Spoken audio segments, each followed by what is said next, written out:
I assumed the access denied alert was a glitch until a security email confirmed my credentials had changed. 10 minutes later, a Nashville bank clerk whispered that a power of attorney was active in my father's name. He revealed a transfer of $465,000 would clear by noon. The lobby camera showed a masked woman signing as me, but the device metadata on the digital file was the real confession that froze my blood. My name is Vivian Gibson, and until 7:30 this morning, I was under the impression that I owned my life. The illusion shattered quietly. It did not happen with a scream or a breaking window. It happened with a biometric failure. I stood in my kitchen, the morning light of Nashville filtering through the blinds, casting long, pale stripes across the granite island. My routine was a fortress of habit: coffee, black, a quick scan of the headlines, and then a routine check of my finances before I drove to the offices of Cairn and Alder Strategy Group. It was a ritual of stability. I liked seeing the numbers. I liked knowing that the trust fund left to me by my aunt, a woman who understood the necessity of independence better than anyone else in my bloodline, was sitting there, untouched and accumulating interest. $480,000. It was not just currency. It was a wall between me and the people who raised me. I held my phone up to my face. The banking app swirled its little loading circle, a hypnotic blue ring that usually vanished in a second. Today, it spun for 5 seconds, 10 seconds, then the screen flashed a color that made my stomach drop. It was a harsh, warning red. Access denied. I frowned, tapping the screen. It was likely a glitch. Technology was fallible, and servers went down. I closed the app and reopened it. I wiped the camera lens with the sleeve of my blouse. I tried again. Access denied. Contact your administrator or visit a local branch. A cold prickle of unease started at the base of my neck. It was the specific kind of dread reserved for when you realize a locked door is not stuck. But bolted from the other side, I was the administrator. There was no one else. This was a personal trust, managed solely by me since I turned 30. Then the notification banner slid down from the top of the screen. It was an email from the bank's security team. The subject line was benign, almost cheerful in its corporate neutrality. Security alert. Your account access has been updated. I opened it, my fingers suddenly feeling thick and clumsy. The body of the email was terrifyingly vague. It stated that per the instructions of the account holder, my login credentials had been suspended and administrative privileges had been transferred. It did not say who the account holder was. It implied that I was no longer that person.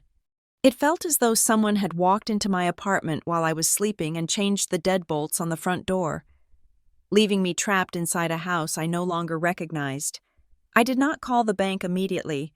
Instinct, honed by 3 decades of living with the Voss family, told me exactly where the source of this infection lay. I navigated to my contacts and pressed the button for my father. Graham Voss answered on the second ring. Usually, when I called my parents this early, there was a groggy confusion or a frantic energy, the chaotic noise of a retired couple who could not figure out how to work the coffee machine. Today, the line was silent. There was no background noise, no television, no clattering dishes. "Vivian," my father said. His voice was not surprised. He sounded calm. It was a rehearsed, level tone that I had not heard since he tried to explain to me why they had sold my childhood pony without telling me first. He was waiting for this call. "Dad," I said, and I was proud that my voice did not shake. "I am locked out of my trust account. The app says access denied. Do you know anything about this?"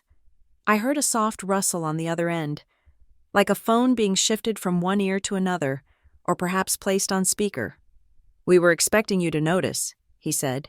He spoke slowly, as if addressing a child who had trouble processing complex sentences. "We thought it would be better this way, rather than having a big confrontation." "Better what way?" I asked. I gripped the edge of the granite island so hard my knuckles turned white. "What did you do?" "Graham?" I stopped calling him Dad in moments of crisis. It was a defense mechanism. It reminded me that he was just a man, and a deeply flawed one at that. We are just stepping in. My mother's voice floated into the conversation. Patricia Voss was on the line now, likely hovering right next to him.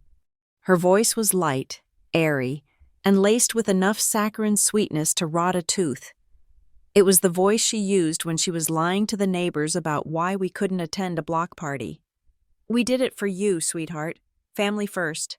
You hacked my bank account for me," I asked. "I am 35 years old. I work at one of the top strategy firms in Nashville. I do not need you to step in." "You have been seeming so unstable lately," Patricia said. The word hung in the air, heavy and sharp. Unstable. It was their favorite weapon. If I disagreed with them, I was emotional. If I set a boundary, I was irrational. If I refused to lend them money for yet another doomed investment scheme, I was selfish and confused. "I am perfectly stable," I said, keeping my volume low. "I want you to reverse whatever you did, right now." "We can't do that, Viv," my father said, his voice dropping an octave, assuming the mantle of the benevolent patriarch. "We have taken temporary management powers. It is a legal arrangement. We just want to make sure the money is there when you actually need it. You have been spending recklessly. We are protecting you." "Recklessly?" I laughed, a sharp, humorless sound. "I haven't touched the principal in 2 years. I live off my salary." "See," Patricia sighed, "you are getting hysterical. This is exactly what we were worried about. You ramp up so fast?" "I am not ramping up," I said. "I am reacting to theft." "It is not theft when it is family." A third voice cut in. "Lila?" "Of course. My younger sister was there too." It was a full ambush. I could picture them all sitting around the kitchen table in their mortgage-to-the-hilt colonial house, a united front of dysfunction. "You always have to be so dramatic." "Vivian," Lila said. Her voice dripped with that particular mix of envy and condescension that she had perfected in high school. "Mom and Dad are just trying to help you. They are protecting you from yourself. You should be thanking them instead of acting like a victim." I closed my eyes. I could see the trap closing. If I screamed, I proved I was unstable. If I cried, I proved I was weak. If I argued, I was being difficult. They had created a narrative where any reaction I had only served to validate their actions. "We have a power of attorney," Graham said, delivering the coup de grace. "It is filed and active, so just relax. Vivian, focus on your work. We will handle the heavy lifting for a while." "We love you," Patricia added. It sounded like a threat. I did not say I love you back. I did not scream. I didn't raise my voice. I didn't say anything I couldn't take back. I knew that anything I said on this line could be used against me later. If they had gone to the trouble of faking a power of attorney, they were certainly capable of recording a phone call to play for a judge. "Okay," I said. The word felt like ash in my mouth. "Okay," Lila asked, suspicious. "I have to go to work," I said. "I will talk to you later." I ended the call before they could respond. The silence that rushed back into my apartment was deafening. My heart was hammering against my ribs, a frantic rhythm that disagreed with my calm exterior. They had done it. They had finally done it. For years. They had circled that trust fund like sharks sensing blood in the water. They had hinted. They had begged. They had guilt-tripped. But I had never expected them to simply take it. I looked at the time. 7:45 in the morning. Panic wanted to take the wheel. Panic wanted me to drive to their house and kick down the door. But panic was what they were counting on. They wanted unstable Vivian. They wanted a public scene. I forced myself to breathe. In for 4 counts. Hold for 4 counts. Out for 4 counts. I needed to be Vivian Gibson, senior strategist. I needed to be the person who solved corporate crises for a living. I walked to my closet and pulled out my sharpest blazer, a charcoal gray that looked like armor. I dressed with mechanical precision. As I buttoned my shirt, I formulated a plan. I could not fight this over the phone. I could not fight this at their house. I had to fight this at the source. I grabbed my bag and headed out the door. The drive to the bank branch was a blur of brake lights and morning radio chatter that I did not hear. The bank was located in the Gulch, a trendy, upscale area of Nashville where the buildings were all glass and steel and the coffee cost $7. As I sat in traffic, I pulled up my work calendar on my phone. I needed an alibi, not for a crime, but for my own sanity. I needed to prove, unequivocally, that I was a functioning adult. 8:30 in the morning, team sync with marketing. 10 in the morning, client strategy review. I was employed. I was reliable. I was not unstable. I repeated these facts to myself like a mantra as I navigated the morning gridlock. When I finally pulled into the parking lot of the bank, the clock on my dashboard read 8:15 in the morning. The branch had just opened. I checked my reflection in the rearview mirror. My face was pale, but my eyes were clear. I applied a fresh coat of lipstick. Not for vanity, but because it made me look put together. It made me look like someone who controlled $480,000, not someone whose parents were trying to declare her incompetent. I stepped out of the car and walked toward the double-glass doors. The air inside the bank was conditioned to a crisp, sterile chill. It smelled of carpet cleaner and ozone. It was a space designed to project security and permanence.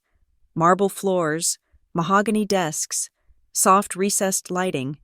Usually, this atmosphere comforted me. It whispered that money was safe here. Today, it felt different.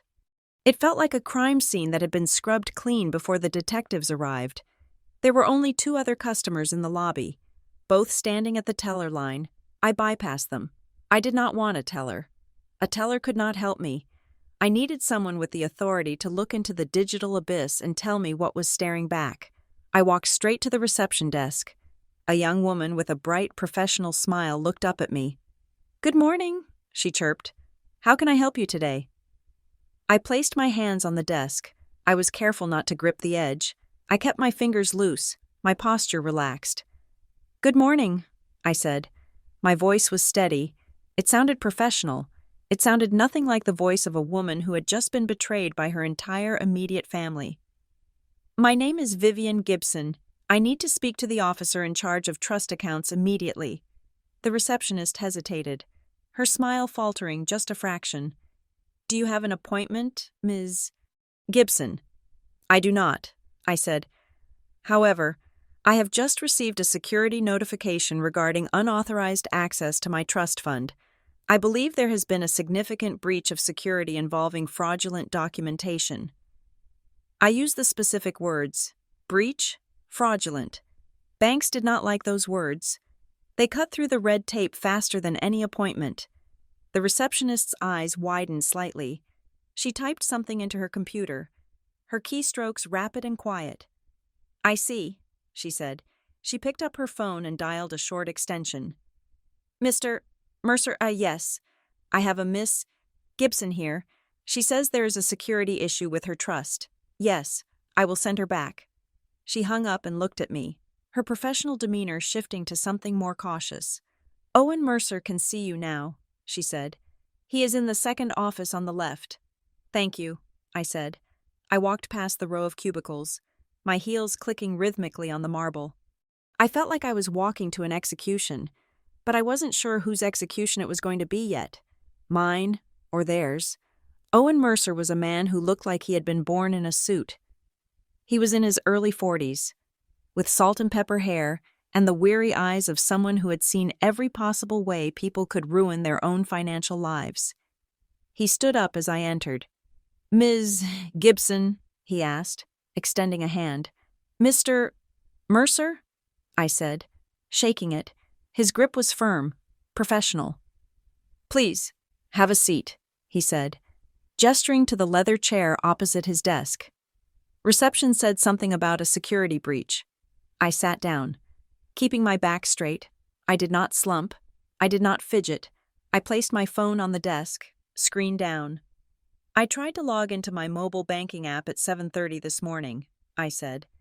I received an access denied message. Shortly after, I received an automated email stating my account access had been updated. I did not authorize any updates. Owen nodded, his face impassive. He turned to his computer and began to type. "Let me pull up your profile. One moment." He stared at the screen. I watched his eyes. For a moment, they just scanned back and forth, reading data. Then, they stopped. He blinked. He leaned in closer to the monitor. The silence in the room stretched out, tight and thin as a wire. I heard the hum of the air conditioning. I heard the distant murmur of the tellers. "That is strange," Owen muttered, more to himself than to me. "What is it?" I asked. He looked up at me, and for the first time, the professional mask slipped. There was confusion there, and something else. "Pity suspicion, Ms. Gibson," he said carefully. "I cannot access your online banking profile because it has been administratively disabled." "Disabled by whom?" I asked, though I already knew the answer. "The system shows that a power of attorney document was presented and processed yesterday afternoon," Owen said. "The agent named in the document has requested that all digital access for the principal that is you be suspended to prevent." He glanced at the screen again, reading the notes. "To prevent financial mismanagement due to incapacity." The room seemed to tilt. Hearing it from my father was one thing. Hearing it from a stranger in a suit, reading it off a bank monitor, made it real in a way that terrified me. It was official. It was in the system. "I am not incapacitated," I said. My voice was ice. "I am sitting right here. I am employed. I am lucid." "I can see that," Owen said. But his tone was guarded now. He was wondering if I was the kind of crazy that looked normal until the money was mentioned. "However, the document on file appears to be notarized and accompanied by a capacity letter." "Mr. Mercer," I said. "My parents called me 20 minutes ago and admitted to doing this. They are trying to steal my money. Who is listed as the agent?" "Graham Voss," Owen said. "Owen. And who authorized the suspension of my access?" "Graham Voss." "And has there been any activity on the account since the power of attorney was added?" I asked. This was the question that mattered. This was the question that would determine if I was fighting a battle or a war. Owen typed again. His frown deepened. He clicked his mouse once, twice, then he went very still. He looked at me, and this time, he did not look like a banker. He looked like a man watching a car crash happen in slow motion. "Ms. Gibson," he said, his voice dropping to a hush, "there is a pending wire transfer." My heart stopped. "How much?" $465,000, he said. I felt the blood drain from my face. They weren't just managing it, they were draining it. They were taking everything. "When does it clear?" I asked. Owen checked the timestamp. "The request was put in overnight. It is scheduled to clear at 12 noon today." I looked at the clock on the wall. It was 8:45 in the morning. I had 3 hours and 15 minutes before my life savings vanished into the ether. "Stop it," I said. "Cancel the transfer." Owen shook his head slowly. "I can't just cancel it. Ms. Gibson, the person who authorized it has legal power of attorney on the file. If I stop it without cause, the bank is liable." "The cause is fraud," I snapped, my calm finally fracturing. "I am telling you that power of attorney is a lie. I did not sign it. I did not authorize it." "If you claim fraud," Owen said, leaning forward, "I can open a fraud case. I can place a freeze on the account. But you need to understand what that means. A fraud freeze locks everyone out, including you. You won't be able to touch a dime until the investigation is resolved." "Do it," I said without hesitation. "Lock it down. I would rather have that money frozen in a block of ice than let Graham Voss touch a single cent of it." "Okay," Owen said. He began typing furiously. "I am initiating a fraud hold now." He paused, his hand hovering over the mouse. "What?" I asked. "I am looking at the capacity letter attached to the file," Owen said. "The document that claims you are unfit to manage your finances." "Let me guess," I said. "It is from a doctor I have never met." "It is signed by a doctor, Eris Thorne," Owen said. He clicked to open the scanned attachment. "But that is not what's odd." He turned the monitor slightly so I could see. Look at the header, he said. I leaned in. The document looked official enough. Medical jargon, a signature that was an illegible scrawl. But at the very top of the page, there was a faint line of text, the kind left by a fax machine. January 26th, 2026, 14:30. Sent from P. Voss, Home Office. I stared at the line of text. They hadn't even bothered to cover their tracks. They were so arrogant, so convinced of my stupidity and their own righteousness, that they had faxed the forged medical letter from their own house. "That is my mother's fax number," I whispered. Owen looked at the screen, then back at me. The suspicion in his eyes was gone, replaced by a dawn of realization. He saw it now. He saw the sloppiness of it. He saw the malice. "Ms. Gibson," Owen said, and his voice was no longer that of a bureaucrat. It was the voice of an ally. "That is a serious problem." "That is not a problem, Mr. Mercer," I said, meeting his gaze. "That is a crime." I sat back in the leather chair. My hands were trembling, but I clenched them into fists to stop it. They had tried to bury me. They had tried to erase me, but they had left a fingerprint on the shovel. "Freeze the account," I said, "and then show me everything." Owen nodded and hit the enter key. The sound was loud in the quiet office. It sounded like a gavel coming down. The silence in the small, glass-walled office stretched tight, vibrating with the hum of the hard drive under Owen Mercer's desk. He had hit the enter key.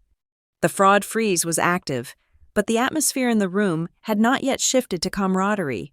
It was still thick with suspicion. Owen sat back in his chair, the leather creaking under his weight. He looked at me, and I saw exactly what he was thinking. I was a problem. I was a disruption to his workflow. In his eyes, I was likely just another chapter in the endless, exhausting anthology of Nashville's wealthy families tearing each other apart over money.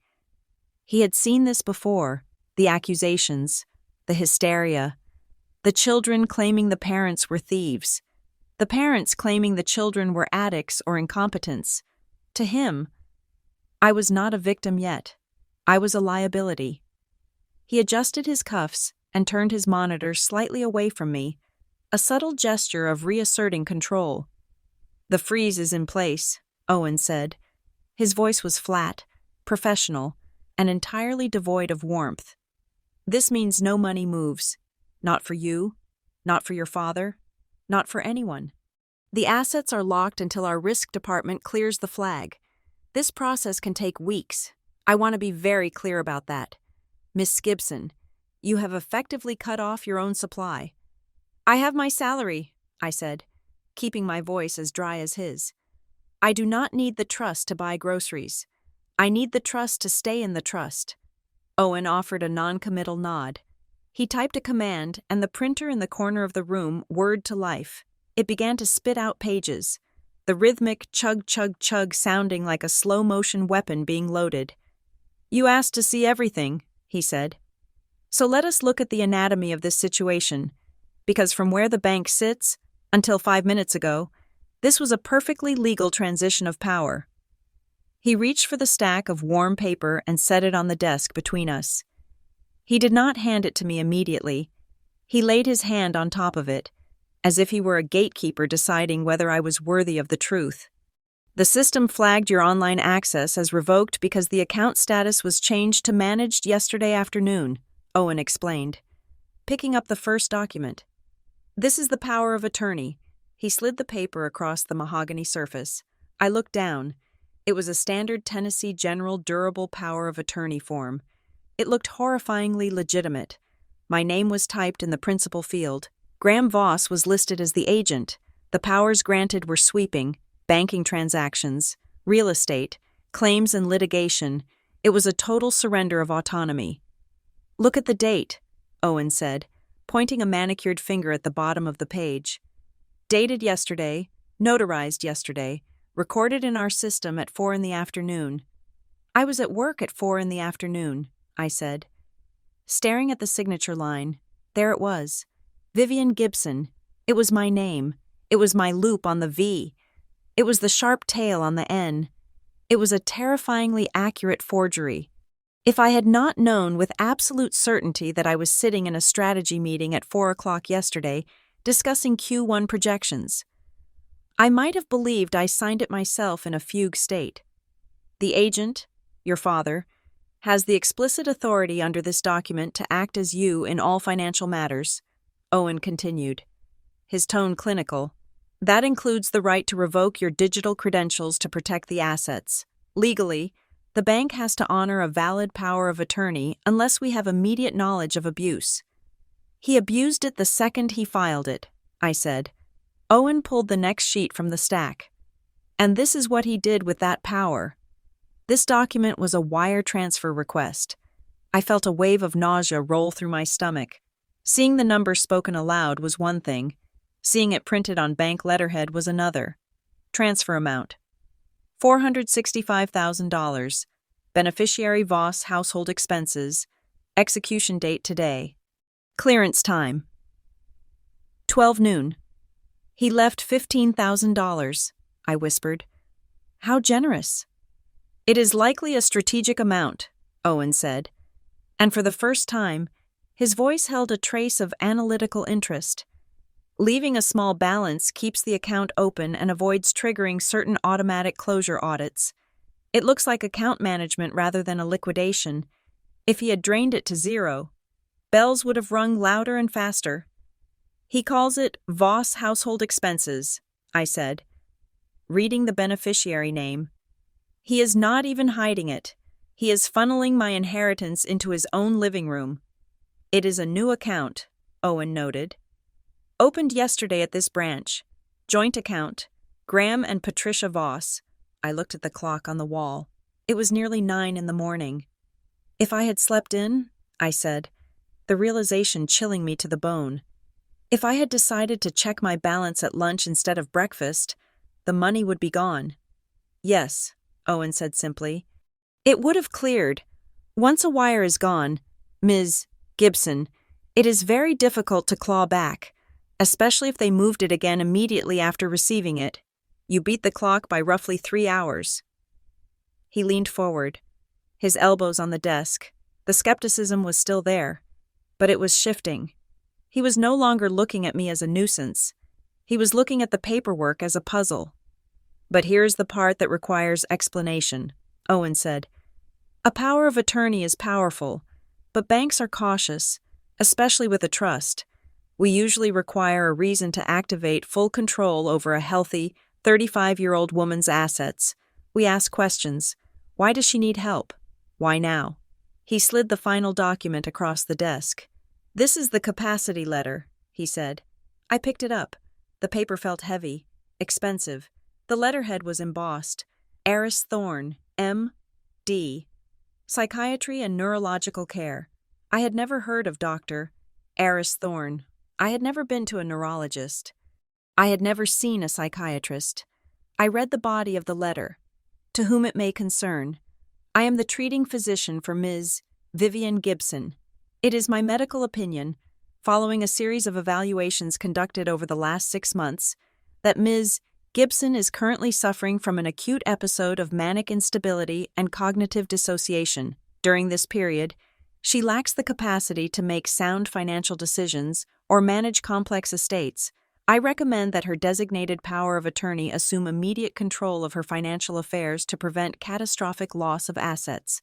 Signed, Eris Thorne, M.D. Manic instability, I read aloud. The words tasted like bile. Cognitive dissociation. It fits the narrative, Owen said. Your parents came in. They were concerned. They had the legal power of attorney, and they had a doctor's note confirming you were a danger to your own wallet. From a compliance standpoint, everything checked out. The banker who processed this yesterday was just following the protocol for a compassionate intervention. I looked up at Owen. My hands were shaking, not from fear, but from a rage so pure it felt like it was burning a hole through my chest. I have never met this man, I said. This doctor does not exist in my life. I have never had an evaluation. This entire letter is a fabrication. Owen watched me. He was measuring my reaction. Was I a patient in denial? Or was I a victim of a conspiracy? If that is true, Owen said carefully, then this is not just a family dispute. Forging a medical professional's signature to declare someone incompetent is a felony. Using that forgery to access a federally insured bank account is bank fraud. We are talking about federal prison time. Ms. Gibson, are you prepared to make that accusation against your parents? I am not making an accusation, I said. I am stating a fact. Look at the letter again. I pushed the paper back toward him. I looked at it, Owen said. It looks standard. Look closer, I commanded. You are looking at the body text. Look at the edges. Look at the very top of the page. Owen frowned. He pulled a pair of reading glasses from his shirt pocket and slid them onto his nose. He leaned down, scrutinizing the document. The silence returned, but this time it was fragile. The letterhead is clean, Owen muttered. Signature looks wet, but it could be a high-quality color copy. Nothing obvious. The fax line, I said. The metadata at the very top margin. The printer usually cuts it off, or it is faint, but it is there. Owen squinted. He tilted the page under the desk lamp. January 26th, he read, his voice slowing down. 14:30 hours. Keep reading, I said. Sent from... Owen paused. He stopped breathing for a second. He looked closer, as if he did not believe what his eyes were reporting to his brain. Sent from P. Voss Home Office, he read. He looked up at me. The skepticism vanished. The fatigue vanished. In their place was a sharp, cold alertness. P. Voss, he repeated. Patricia Voss, I said. My mother. This letter, Owen said, tapping the paper with his index finger. Purports to be from a doctor's office. A doctor's office would fax from their own line, or email a secure PDF. They would not fax a medical certification from the home office of the person trying to take the money. She must have faxed it to the branch to expedite the process before they arrived, I said. She probably thought the header would be cropped out, or that no one would look at the tiny print at the top of the page. She was sloppy. It is not just sloppy, Owen said. He stood up abruptly. He was no longer the tired banker. He was the investigator. It is stupid. He walked over to the door and locked it. The click of the deadbolt was loud and final. Ms. Gibson, Owen said, turning back to me. My job description involves a lot of customer service. It involves listening to people complain about fees and interest rates. But what we are looking at here is no longer a service issue. He picked up the phone on his desk. He did not dial an extension. He dialed a code that I recognized from my own corporate training as a priority override. We have a confirmed sequence, Owen said to me. Holding the receiver to his chest for a moment, the power of attorney might be forged. The medical letter definitely has a fraudulent origin trace, and the money was minutes away from leaving the building. So you believe me now? I asked. I do not just believe you, Owen said. I am the witness. He lifted the receiver to his ear. This is Owen Mercer, trust officer at the Gulch branch, he said into the phone. His voice was hard, authoritative. I need the branch manager. Yes, Simone. Tell her to come to office 4 immediately. We have a code red on the Gibson Trust. And tell her to bring the audit logs for the last 24 hours. We have an active impersonation attempt. He hung up. Impersonation, I asked. If you were at work, Owen said, sitting back down and steepling his fingers. And your parents were here signing papers. Then who was the woman sitting in this chair yesterday pretending to be you? The question hung in the air, heavy and terrifying. I don't know, I said. We are going to find out, Owen said. Because if they submitted a power of attorney in person, they had to show ID, and if they showed ID, we have a copy, and we have cameras. He turned his monitor back toward me. The screen was no longer showing the benign blue of the banking interface. He had opened a black window with scrolling text. I am keeping the freeze, Owen said. But I am also flagging the trail. If anyone tries to upload a document, change a password, or even view the balance from an external IP address. We will see it. You said your mother's office sent the fax. Yes, I said. Then we have a point of origin, Owen said. And we have a timestamp. They created the fake letter, faxed it to themselves or directly to us, and then walked in the front door to steal $500,000. He looked at the transfer order again, $465,000. They really thought they could get away with this, Owen murmured. They thought because it was family, we would not look twice. They count on that, I said. They count on the silence. They think I will be too embarrassed to make a scene. Well, Owen said, a grim smile touching the corner of his mouth. It is too late for silence. The moment that fax header printed, this became a police matter. A knock came at the door. Sharp. 3 rapid raps. That will be Simone, Owen said. Are you ready to escalate this? I looked at the papers spread out on the desk. The lies, the theft, the betrayal printed in black and white. I am not just ready, I said. I am looking forward to it. Simone Hart did not walk into the office. She marched. She was a woman who wore authority like a second skin, dressed in a navy suit that was tailored within an inch of its life. She closed the door behind her with a definitive click that sounded like a lock engaging on a vault. She did not look like a branch manager coming to smooth over a customer service complaint. She looked like a general arriving at a perimeter breach. Owen briefed me on the walk over, Simone said without preamble, bypassing the pleasantries entirely. She took the seat next to mine, pulling a tablet from under her arm and placing it on the desk. Ms. Gibson, I am Simone Hart. I manage this branch. I want to be very clear about what is happening right now. We are no longer in a transactional state. We are in a containment state. She looked at the papers scattered on Owen's desk, the forged capacity letter with the damning fax header, the power of attorney, the wire transfer request. She didn't touch them. She looked at them with a mixture of professional disgust and clinical detachment. Owen, Simone said, her voice sharp. What is the current status of the funds? Frozen, Owen replied immediately. I placed a hard hold on the trust account and the linked checking account 5 minutes ago. The wire transfer of $465,000 is in a pending state. It will not clear at 12 noon. It is stuck in the pipe. Good, Simone said. She turned to me. Her eyes were dark and intelligent, scanning my face for signs of the instability my parents had claimed. She found none. She found only the cold, hard resolve of a woman who had realized her family was a syndicate. Ms. Gibson, we are going to move fast. I am enacting a 3-point protocol. First, the fraud freeze remains absolute. No one touches that money without a court order or my personal biometric override. Second, we are locking down the upload trail. Any attempt to submit further documentation digitally will be flagged and traced. Third, we are going to verify the notary and this doctor, but we are not going to use the numbers on the letterhead. She tapped the screen of her tablet.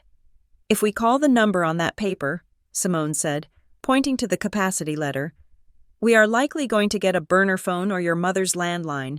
We will verify the medical license through the state board database and call the registered clinic number. If Dr. Aris Thorne exists, we will find him. If he does not, that is another felony for the pile. He does not exist, I said. Or if he does, he has never met me. We will confirm that, Simone said. But right now, I need to address the physical aspect of this breach. She looked at Owen. The system says the power of attorney was presented in person. Is that correct? Yes, Owen said, clicking open a new window on his monitor. The log shows an in-branch authentication at 4:12 yesterday afternoon. The agent, Graham Voss, and the principal, Vivian Gibson, were both present to sign the affidavit of identity. That is impossible, I said. The denial came out automatic and flat. I was at my office in Brentwood all day. I have keycard logs. I have witnesses. I did not step foot in this bank yesterday. Simone nodded. She did not argue. She simply looked at Owen. Pull the identification scan. If she was here, we scanned her EID. Let us see what they gave us. Owen typed a command. A moment later, an image popped up on the screen. It was a digital scan of a Tennessee driver's license. I leaned in, squinting at the monitor. It was my name. It was my face. But something was wrong. That is an old photo, I said, pointing at the screen. That picture was taken when I was 27. My hair is different now. I wear it shorter, and look at the quality. The image on the screen was grainy. It lacked the crisp, high-definition sharpness of a direct scan. The edges of the text were fuzzy, bleeding slightly into the background. It looks like a photocopy, Owen observed, or a photo of a photo. It is a duplicate, I said, the memory surfacing. I lost my license 4 years ago. I got a replacement. My parents. They kept a file of our important documents in the safe at home. They must have had a color copy of the old one. The teller who processed this should have flagged the degradation, Simone said, her voice tight with controlled anger. But if the physical resemblance was close enough, and the parents were doing the talking, sometimes people see what they expect to see. A nice older couple helping their daughter, it lowers the defenses. Show me, I said. Simone and Owen both looked at me. Show me the video, I demanded. If they were here at 4:12, your cameras saw them. I want to see who was standing at the counter. Simone hesitated for only a second. She understood that this wasn't just about evidence for me. It was about confirming the reality of the betrayal. Owen, Simone said, pull the lobby feed, camera 2, and the teller line cam. Timestamp 1600 hours to 1630. Owen's fingers flew across the keyboard. He opened the security software, a grid of gray and black screens appearing. He selected a file and hit play. The video loaded.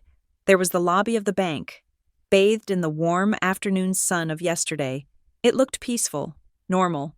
And then, the automatic doors slid open. I stopped breathing. Walking into the frame was my father, Graham. He was wearing his favorite beige windbreaker, walking with that confident, slightly rolling gait I had known my entire life. Next to him was my mother, Patricia. She was wearing a scarf I had bought her for Christmas 2 years ago. She was holding a folder, the folder containing the lies that would strip me of my future, and walking between them, slightly behind, was a woman. She was wearing a long trench coat, belted tight at the waist. She had dark hair, like mine, but it was pulled back loosely. She wore a face mask not uncommon since the pandemic, but still effective at obscuring 50% of her features. And she wore large, dark sunglasses. That is not me, I whispered.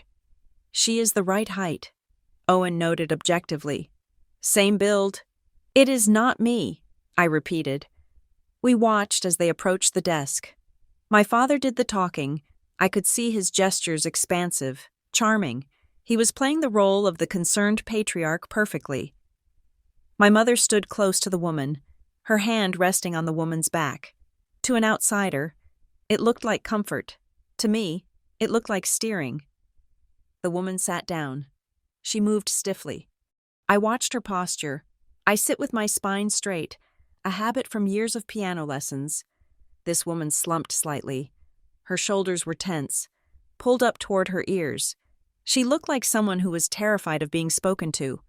She is acting, I said. Look at her hands. She is gripping the pen like a weapon. The camera angle shifted as Owen switched to the teller line view. This camera was higher, looking down over the counter. We had a clear view of the transaction.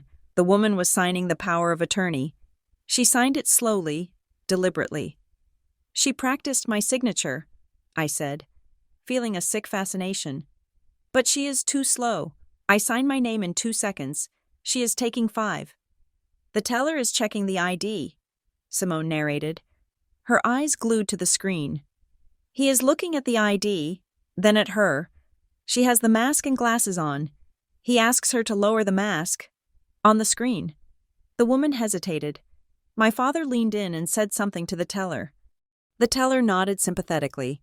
He probably told them I was sick, I guessed. Or that I was having an episode and was sensitive to light and people. That fits the capacity letter narrative. They set the stage so the teller would feel bad for asking. The woman lowered the mask for a split second, just enough to show a chin and a mouth, then pulled it back up. It was too fast to see a face clearly on the grainy footage. "It is a blur," Owen said. "We can't get a facial ID from that." "Wait," I said. "Rewind. Go back 10 seconds. "To where?" Owen asked. "To when she reaches for the paper," I said. "When she extends her right arm to sign." Owen dragged the slider back. The video reversed, the figures moving in jerky backward motions. He hit play. I watched the woman's arm. She was wearing the trench coat, but as she reached out across the counter to take the pen from the teller, the sleeve of the coat rode up. Underneath, she was wearing a long-sleeved blouse, but that sleeve also pulled back slightly with the extension of her arm. For less than a second, the inner part of her right wrist was exposed to the high-definition camera above the teller's head. "Freeze it!" I snapped. Owen hit the spacebar. The image froze. "Zoom in," I said. On the wrist, Owen magnified the quadrant. The image pixelated slightly, but the detail held. There, on the pale skin of the inner wrist, just below the palm, was a dark smudge. It wasn't a shadow. It was distinct. It was ink. It was a small black shape, a triangle, or perhaps a small bird. It was a tattoo. I held up my own right arm. I pulled back the sleeve of my blazer. I turned my wrist over, exposing the smooth, unblemished skin to the light of the office. "I do not have a tattoo," I said. The silence in the room was absolute. It was the silence of a puzzle clicking into its final, horrifying configuration. Simone stared at the screen, then at my wrist, then back at the screen. She stood up slowly, her face pale. The professional detachment was gone, replaced by a profound, human shock. "That settles it," Owen said, his voice quiet. "That is positive proof of impersonation." Simone looked at me. Her expression was grave. She realized now that this wasn't just about money. It was about a level of calculation that bordered on sociopathic. My parents hadn't just stolen my credentials. They had cast a role. They had hired an actor. They had directed a play in the lobby of this bank. "So," Simone said, and her words fell into the room like stones. "Your parents didn't just forge a document, Ms. Gibson. They physically brought an imposter into my bank to steal your identity." "Yes," I said. I stared at the woman on the screen, the stranger wearing my life like a costume. "The question is, who is she?" "It doesn't matter who she is right now," Simone said, turning to the phone. "What matters is that she committed a federal crime on camera, and your parents are accomplices." She picked up the receiver. "I am calling the police," Simone said. "This is no longer an internal investigation. This is a crime in progress." I nodded. I didn't feel relief yet. I felt a cold, jagged clarity. My parents had crossed a line they could never walk back across. They had turned a family dispute into a felony, and they had done it for $465,000. As Simone dialed, I looked at the timestamp on the video again. 12 hours ago. 12 hours ago. They had stood there, smug and victorious, thinking they had won. They were about to find out that the game had just started. The police did not arrive with sirens wailing. There was no flashing blue light bouncing off the glass walls of the bank, and no screeching tires in the parking lot. Financial crimes rarely warranted such theatricality. Instead, the arrival of the law was marked by a heavy, suffocating silence. 2 officers walked into the branch. One was older, with the weary posture of a man who had spent 20 years taking statements from people who had lost everything. The other was younger, sharper, his eyes scanning the lobby with a tactical awareness that seemed out of place among the potted plants and marketing brochures. They moved with a synchronized quietness that was far more intimidating than noise. Simone Hart met them at the glass door of the office. She spoke to them in low tones, her hands gesturing efficiently. I watched through the glass, I saw the older officer nod. I saw him touch the radio on his shoulder. Then they entered the room. The air in the small office instantly became denser. It smelled of coffee, expensive perfume, and now, the distinct, metallic scent of police utility belts. "Ms. Gibson," the older officer said. His name tag read, "Sergeant Miller." "Ms. Hart tells us you are the victim of identity theft involving a large sum of currency." "It is not just identity theft," I said, standing up. I did not want to be the woman sitting down while men stood over her. I wanted to be a participant in this investigation. "It is a coordinated family conspiracy to defraud a trust fund." Sergeant Miller took out a notebook. It was a physical notebook, battered and dog-eared. "Start from the beginning, just the facts. Keep the emotion out of it for a moment." I took a breath. I had rehearsed this in my head 1,000 times in the last hour. I needed to present a timeline so unbreakable that even a defense attorney would shatter against it. At 7:30 this morning, my banking app showed an access denied error. I began. My voice was clipped, precise. I received a security email stating my credentials had been updated. I called my parents, Graham and Patricia Voss. They admitted on the phone that they had taken control of the account. They cited a power of attorney that I never signed, Miller wrote, his pen scratching loudly against the paper. "I came to the branch," I continued. "Mr. Mercer informed me that a power of attorney was filed yesterday. Using that document, my father authorized a wire transfer of $465,000 scheduled to clear at 12 noon today." Miller looked up. "Did the money leave the bank?" "No," Owen interjected from his desk. "We caught it. It is in a fraud freeze pending investigation." I nodded and pressed on. The power of attorney was accompanied by a capacity letter claiming I was mentally unstable. That letter was faxed. The header on the fax confirms it originated from my mother's home office, not a doctor's office. And finally, 5 minutes ago, we reviewed the security footage from yesterday. It shows my parents entering the bank with a woman who is impersonating me. She signed the documents, and she has a tattoo on her right wrist. I do not. I held out my arm again. The skin was bare. The younger officer, Officer Tate, stepped forward to look at my wrist. He looked at the freeze frame on Owen's monitor, then back at me. "That is a clear discrepancy," Tate said. "It is a crime," I corrected. "We need to establish intent beyond the shadow of a doubt," Miller said.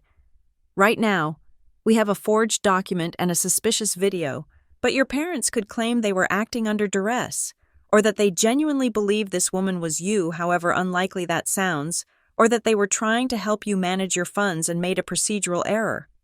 "They admitted it," I said. "On the phone." "Verbal admissions are good," Miller said. "Written ones are better." I looked at my phone sitting on the desk. It was a black rectangle of potential evidence. "I can get you a written one," I said. Miller raised an eyebrow. "How?" "My father thinks he has won," I said. "He thinks I am just a hysterical daughter calling to complain. He does not know I am sitting here with the police and the bank manager. He does not know we have seen the video. If I text him now, asking why I am locked out, he will try to manage me. He will try to silence me." Miller looked at Tate, then at Simone. He nodded. "Do it. Keep it neutral. Ask the question." I picked up the phone. My fingers were cold. I opened the message thread with my father. The last text was from 3 weeks ago. A generic birthday wish. It felt like a lifetime had passed since then. I typed, "Why is my trust account locked? I cannot get in." I showed the screen to Miller before hitting send. He nodded. I pressed the blue arrow. Sent. The room went silent again. We all stared at the phone. 1 minute passed, then 2. The tension was a physical weight, pressing down on my shoulders. If he didn't reply, or if he called instead. We lost the moment. Then, 3 dots appeared. They rippled on the screen. He was typing. The phone buzzed. A gray bubble appeared. "Family first. Do not make this ugly. Vivian, we are handling it." I felt a surge of adrenaline so sharp it tasted like metal. He had walked right into it. "Do not make this ugly," I read aloud. "That is not the response of a man helping his daughter. That is the response of a man covering a track." Officer Tate already had his department-issued phone out. "May I?" he asked. I slid my phone over to him. He took several high-resolution photos of the screen, capturing the sender name, the timestamp, and the content of the message. "That is intimidation," Tate said. "And it is an admission of control. He is acknowledging the act and commanding you to accept it." "We have enough for a case number," Miller said, closing his notebook. "We are opening an investigation for fraud, identity theft, and forgery. Ms. Hart, I need that case number for my report." Simone was already typing. "Generating it now. Case number 4922 Alpha 7. The fraud hold is formally codified under this number. The funds are legally impounded." "Wait," Owen said. His voice cut through the police procedural like a knife. He was staring at his monitor again, digging deeper into the transaction history. "I am looking at the transaction logs from yesterday," Owen said, "before the big transfer request for $465,000. There were 2 other movements." "What kind of movements?" I asked. "Test transfers," Owen said grimly. "Small amounts, just enough to see if the pipes were working." He turned the screen so the officers could see. At 16:45, right after they signed the power of attorney, a transfer of $5,000 was initiated. Owen read. It cleared instantly. Then, at 17:10, another transfer for $10,000. That one also cleared. $15,000, I said. "They stole $15,000 while I was driving home from work. It is a common tactic in wire fraud," Owen explained to the room. "You send a scout first. You verify the receiving account is active and that the transfer limits are unlocked. Once the small ones go through without triggering a security call, you send the hammer. They were testing the system." "Where did the money go?" Miller asked. "To the same account," Owen said. "Voss Household Expenses." "And who opened that account?" Miller asked. "Graham Voss," Owen said. "Opened yesterday at 1400 hours.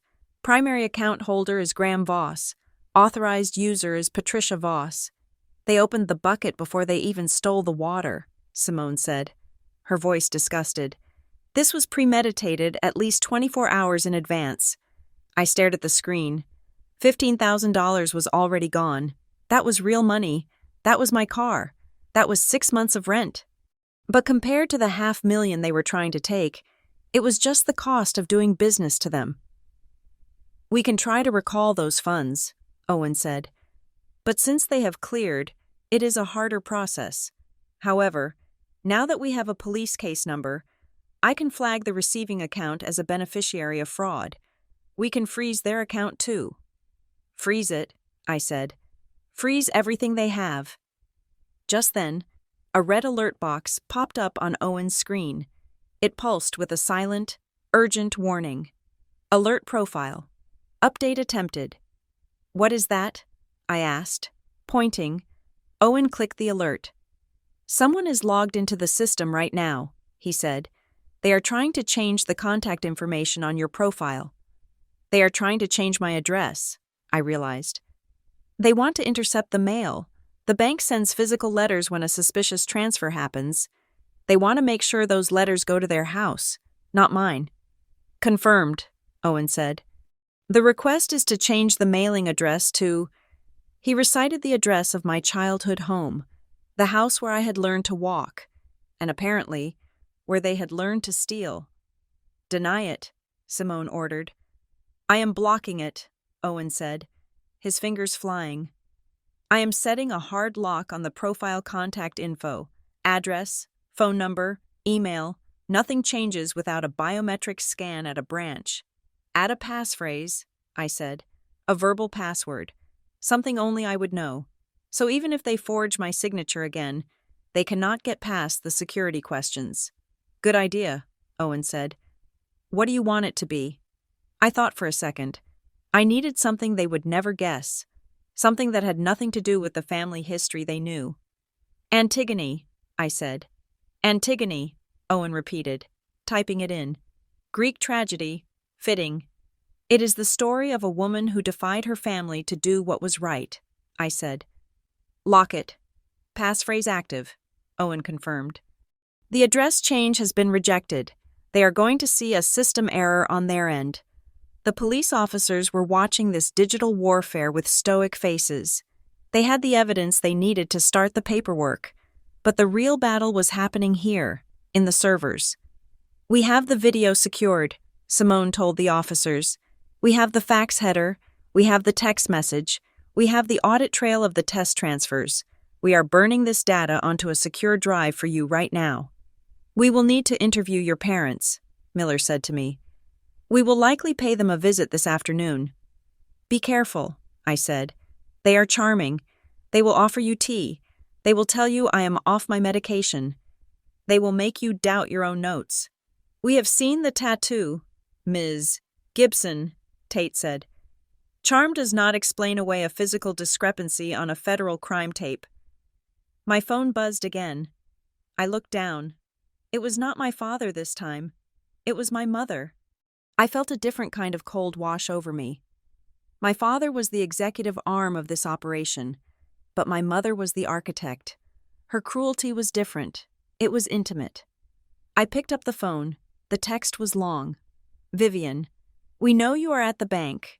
We just got a notification that the address update failed. You are making a terrible mistake. If you do not unlock that trust and authorize the transfer within 30 minutes, we are going to file the emergency guardianship papers we have prepared.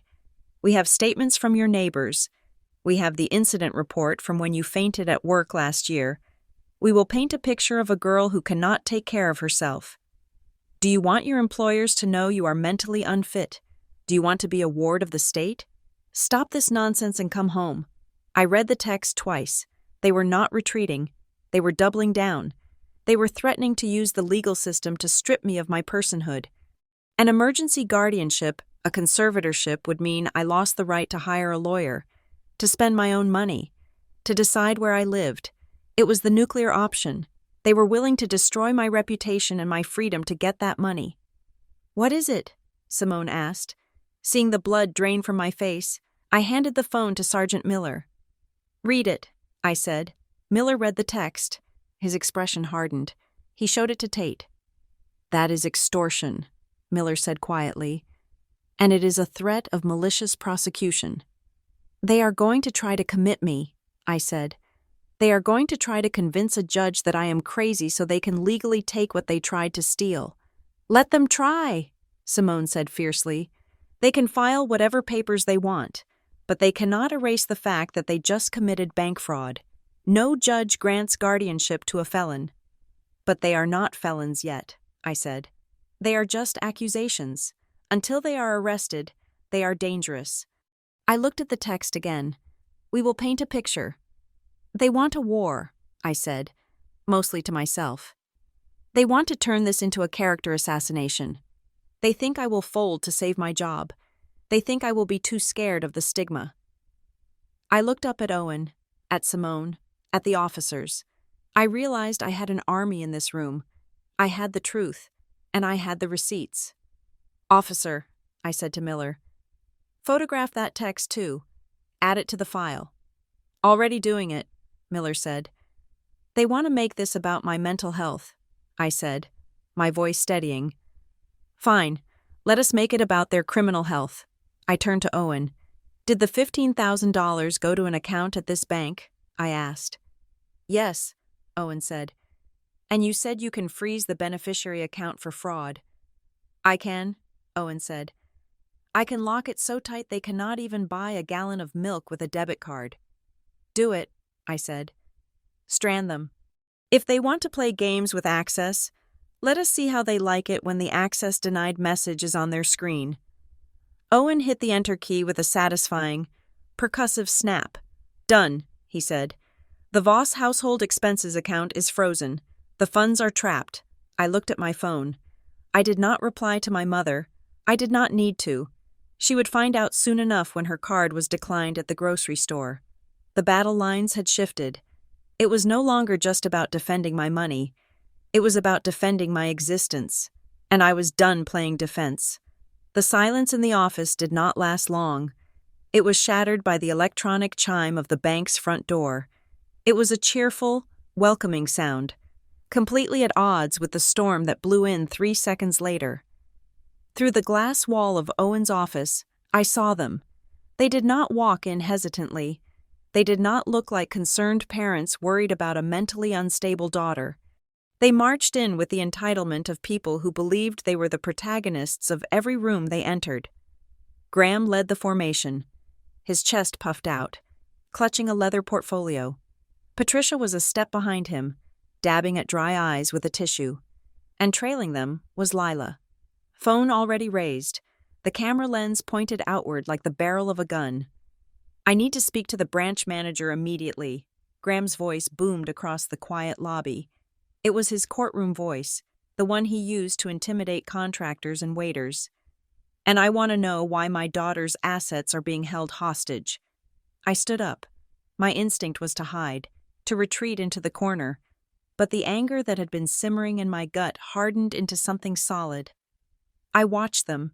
It was like watching a play where the actors had forgotten they were not on a stage. Simone Hart stood up. She smoothed her blazer, her face setting into a mask of absolute professional indifference. "Stay here," she told me. "Officers, if you would please wait 1 moment before stepping out. Let them commit to their story first." Simone opened the door and walked out into the lobby. She did not hurry. She met them in the center of the room, under the high vaulted ceiling. "I am Simone Hart, the branch manager," she said. Her voice was not loud, but it carried. "How can I help you?" "My name is Graham Voss," my father announced. He slapped the leather portfolio onto a nearby desk for emphasis. "I am the legal power of attorney for Vivian Gibson. We are here because we have been informed of a block on her accounts. This is unacceptable. We are trying to pay for her medical care." "She is having a breakdown," Patricia chimed in. Her voice was a masterclass in performative grief. It trembled just enough to sound fragile. "Our poor girl is delusional. She thinks people are stealing from her. We are just trying to save her from herself. We need access to those funds to secure a facility." Lila circled them. Her phone held steady. "I am documenting this," she announced to the room, to the tellers, to the empty air. "This bank is obstructing a family emergency. My sister is sick, and you people are playing with red tape." I watched Lila. She was wearing a new designer bag. I wondered if she had put the deposit down yesterday, anticipating the payout by noon today. Simone did not look at the phone. She looked directly at Graham. "Mr. Voss," she said, "the accounts in question are currently under a fraud hold. The power of attorney you are referencing is currently the subject of an internal dispute." "Dispute?" Graham laughed, a harsh, barking sound. "There is no dispute. I have the papers right here. Signed, notarized, and filed. If you do not release those funds, I will sue this branch for negligence." "You are welcome to file whatever you like," Simone said.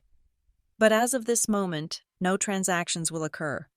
And since you are here, I have some questions regarding the documentation." "We do not have time for questions," Patricia cried out. "She is unstable. Every minute you waste is a danger to her safety." It was a good performance, if I did not know them, if I did not know the exact frequency of their manipulation. I might have believed it. Simone signaled with her hand. The door to Owen's office opened. Sergeant Miller and Officer Tate stepped out. I stepped out behind them. The effect was instantaneous. Graham's mouth, which had been open to shout another demand, snapped shut. Patricia froze, the tissue halfway to her eye. Lila's phone dipped slightly, the frame ruining her cinematic angle.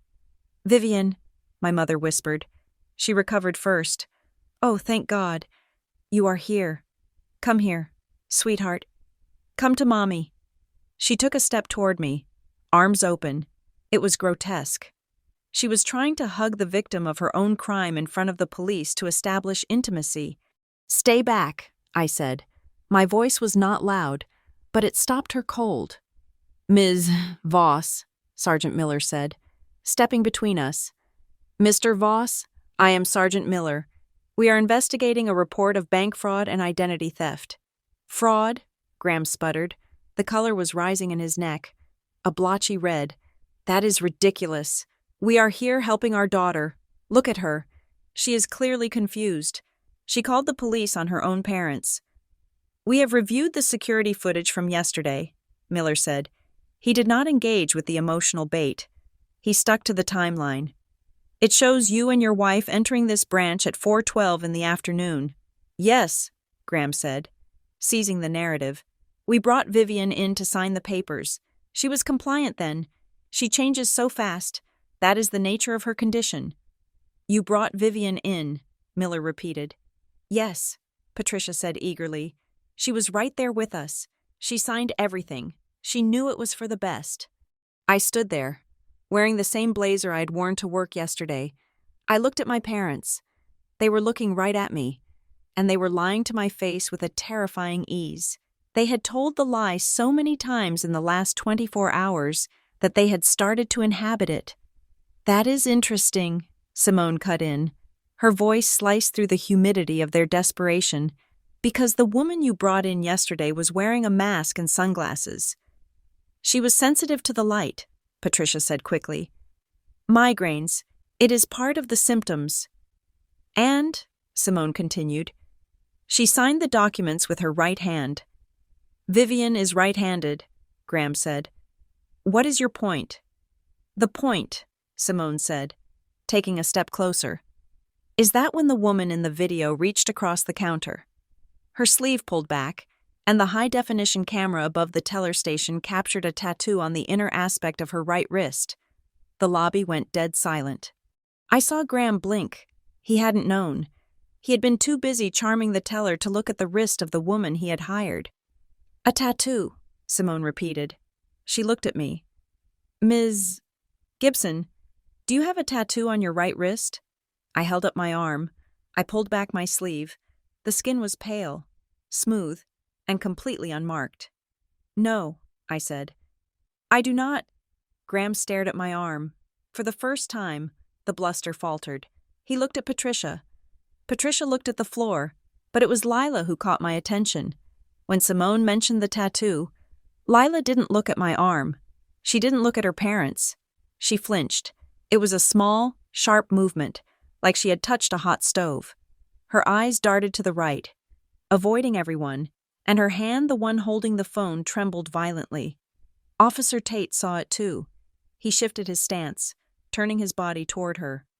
Ms. Lila Voss, Tate said. You seem nervous. I am not nervous, Lila snapped, her voice cracking. I am just... This is harassment. You are harassing my family. Who was the woman? I asked. I looked directly at my sister. You know who she is, don't you? Lila Graham and Patricia might have paid her, but you found her. That is why you are shaking. I don't know what you are talking about, Lila said. You are crazy. Mom is right. You are totally paranoid. Just then, the phone at the empty reception desk rang. It was a sharp, trilling sound. Simone held up a finger. One moment, she walked to the desk and picked up the receiver. She listened for 10 seconds. She did not say a word. She just nodded, her eyes fixed on Lila the entire time. Thank you, Simone said. Print that report and bring it to the front. She hung up. The silence that followed was heavier than before. It was the silence of a trap snapping shut. That was my compliance officer, Simone said. She walked back to the center of the room. She did not look at Graham or Patricia anymore. She looked solely at Lila. We have been analyzing the metadata of the electronic files submitted to our system, Simone said. Specifically, the power of attorney document. It was not created on a law firm's computer. It was not created at a library. Lila lowered her phone. Her face had gone the color of old ash. The PDF was generated and modified on a device named Lila V MacBook Pro, Simone stated, and the geolocation tag on the file creation matches the GPS coordinates of your parents' residence. The air left the room. Graham turned to look at Lila. He looked genuinely shocked, not that she had done it, but that she had been caught so amateurishly. And, Simone added, delivering the final blow, the user account that uploaded the file to the cloud for printing was logged in under the email address Lila Voss 89. Lila took a step back. Her heels clicked on the marble. It was the sound of retreat. I didn't, Lila started, but the sentence died in her throat.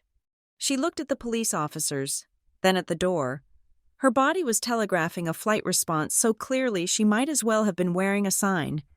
That connects you to the forgery, Sergeant Miller said.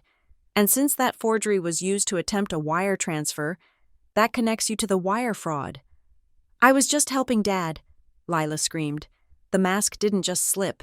It shattered. He told me to type it up. He told me what to write. I didn't sign anything. Shut up, Lila, Graham roared. You shut up, I shouted back. It was the first time I had raised my voice. She is the only one telling the truth right now. You used her. You used everyone. This is a misunderstanding, Patricia tried, but her voice was thin, reedy. We can explain. It was a draft. We were just preparing. Enough, Simone said. She raised her hand, palm out. It was a gesture of absolute dismissal.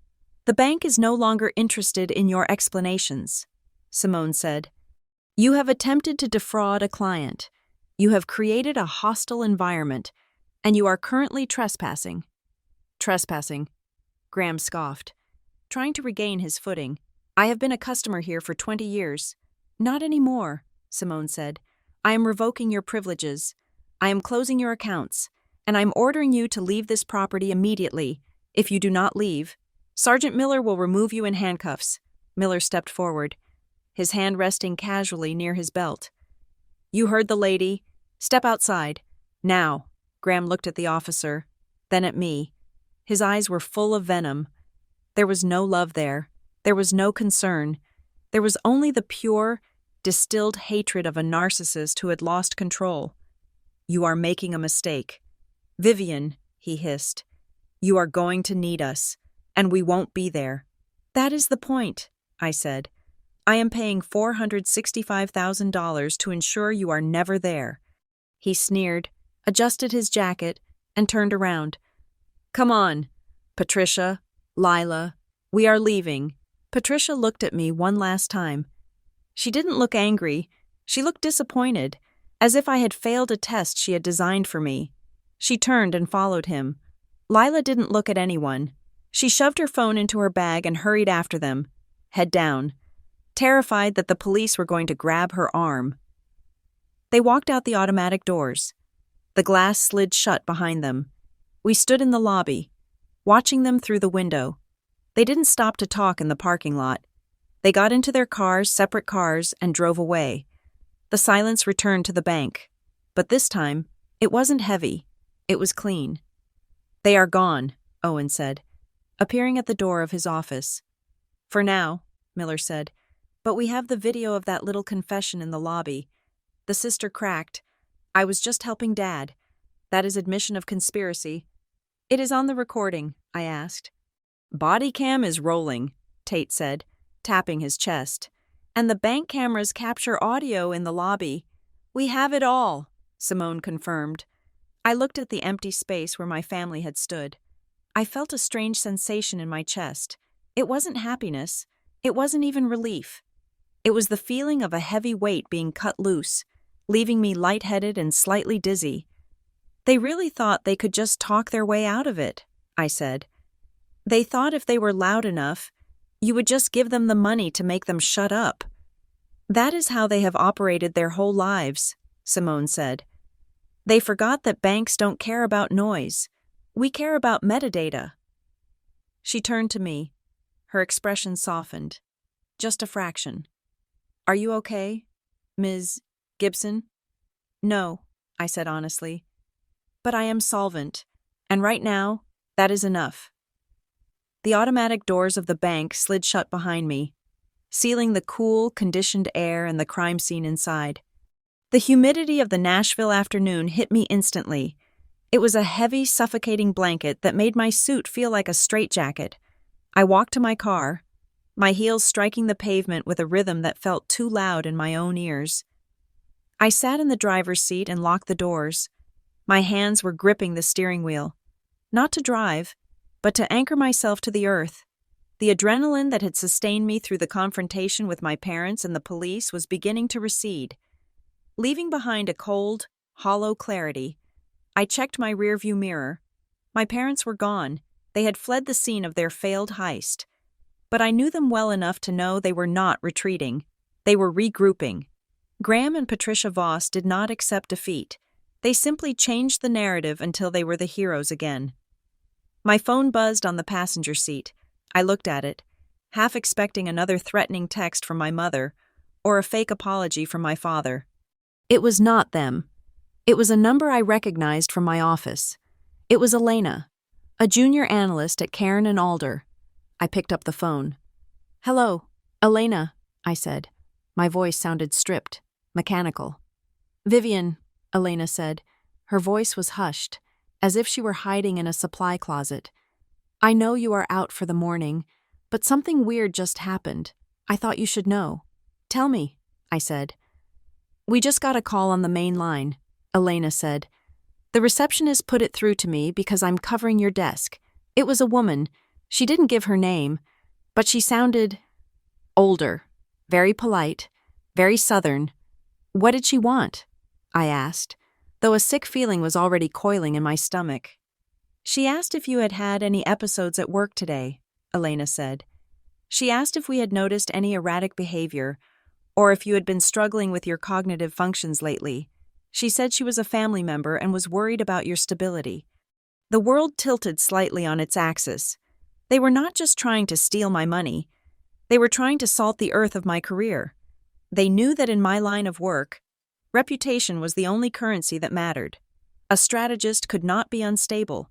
A strategist could not be the subject of pity or concern. "What did you tell her?" I asked.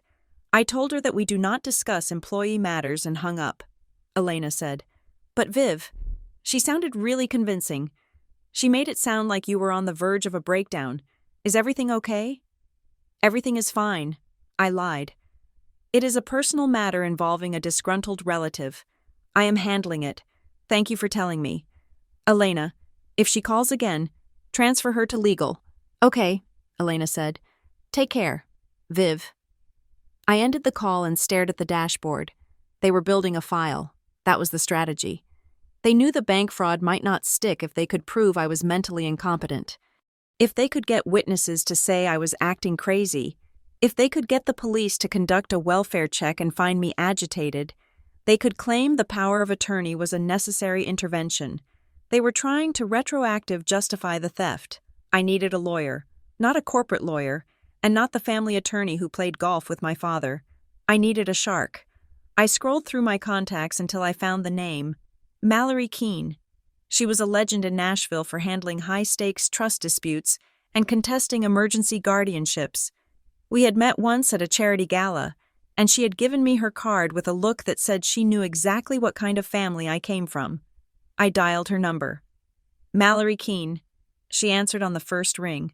Her voice was sharp, efficient, like the click of a loaded weapon. "Mallory, this is Vivian Gibson," I said. "We met at the Symphony Ball. I have an emergency." "I remember you," Mallory said. "The one with the parents who hovered. What did they do?" "They forged a power of attorney," I said. "They tried to wire $465,000 out of my trust this morning. I stopped it at the bank. But now they are calling my workplace to plant rumors about my mental health. They threatened to file for emergency guardianship." There was a brief silence on the other end, the sound of a pen tapping against a desk. "Did you file a police report?" Mallory asked. "Yes," I said. "Case number 4922 Alpha 7. I have video footage of an impersonator. I have a forged medical letter with a fax header from my mother's house. I have metadata linking my sister to the document creation." "Good," Mallory said. "That is not just a defense. That is a concrete wall. Let them file for guardianship. I almost hope they do. It will be the shortest hearing in the history of Davidson County." "They are trying to ruin my reputation," I said. They are calling my office.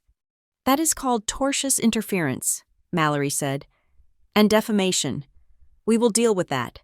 But first, we need to secure your physical and digital person. Where are you?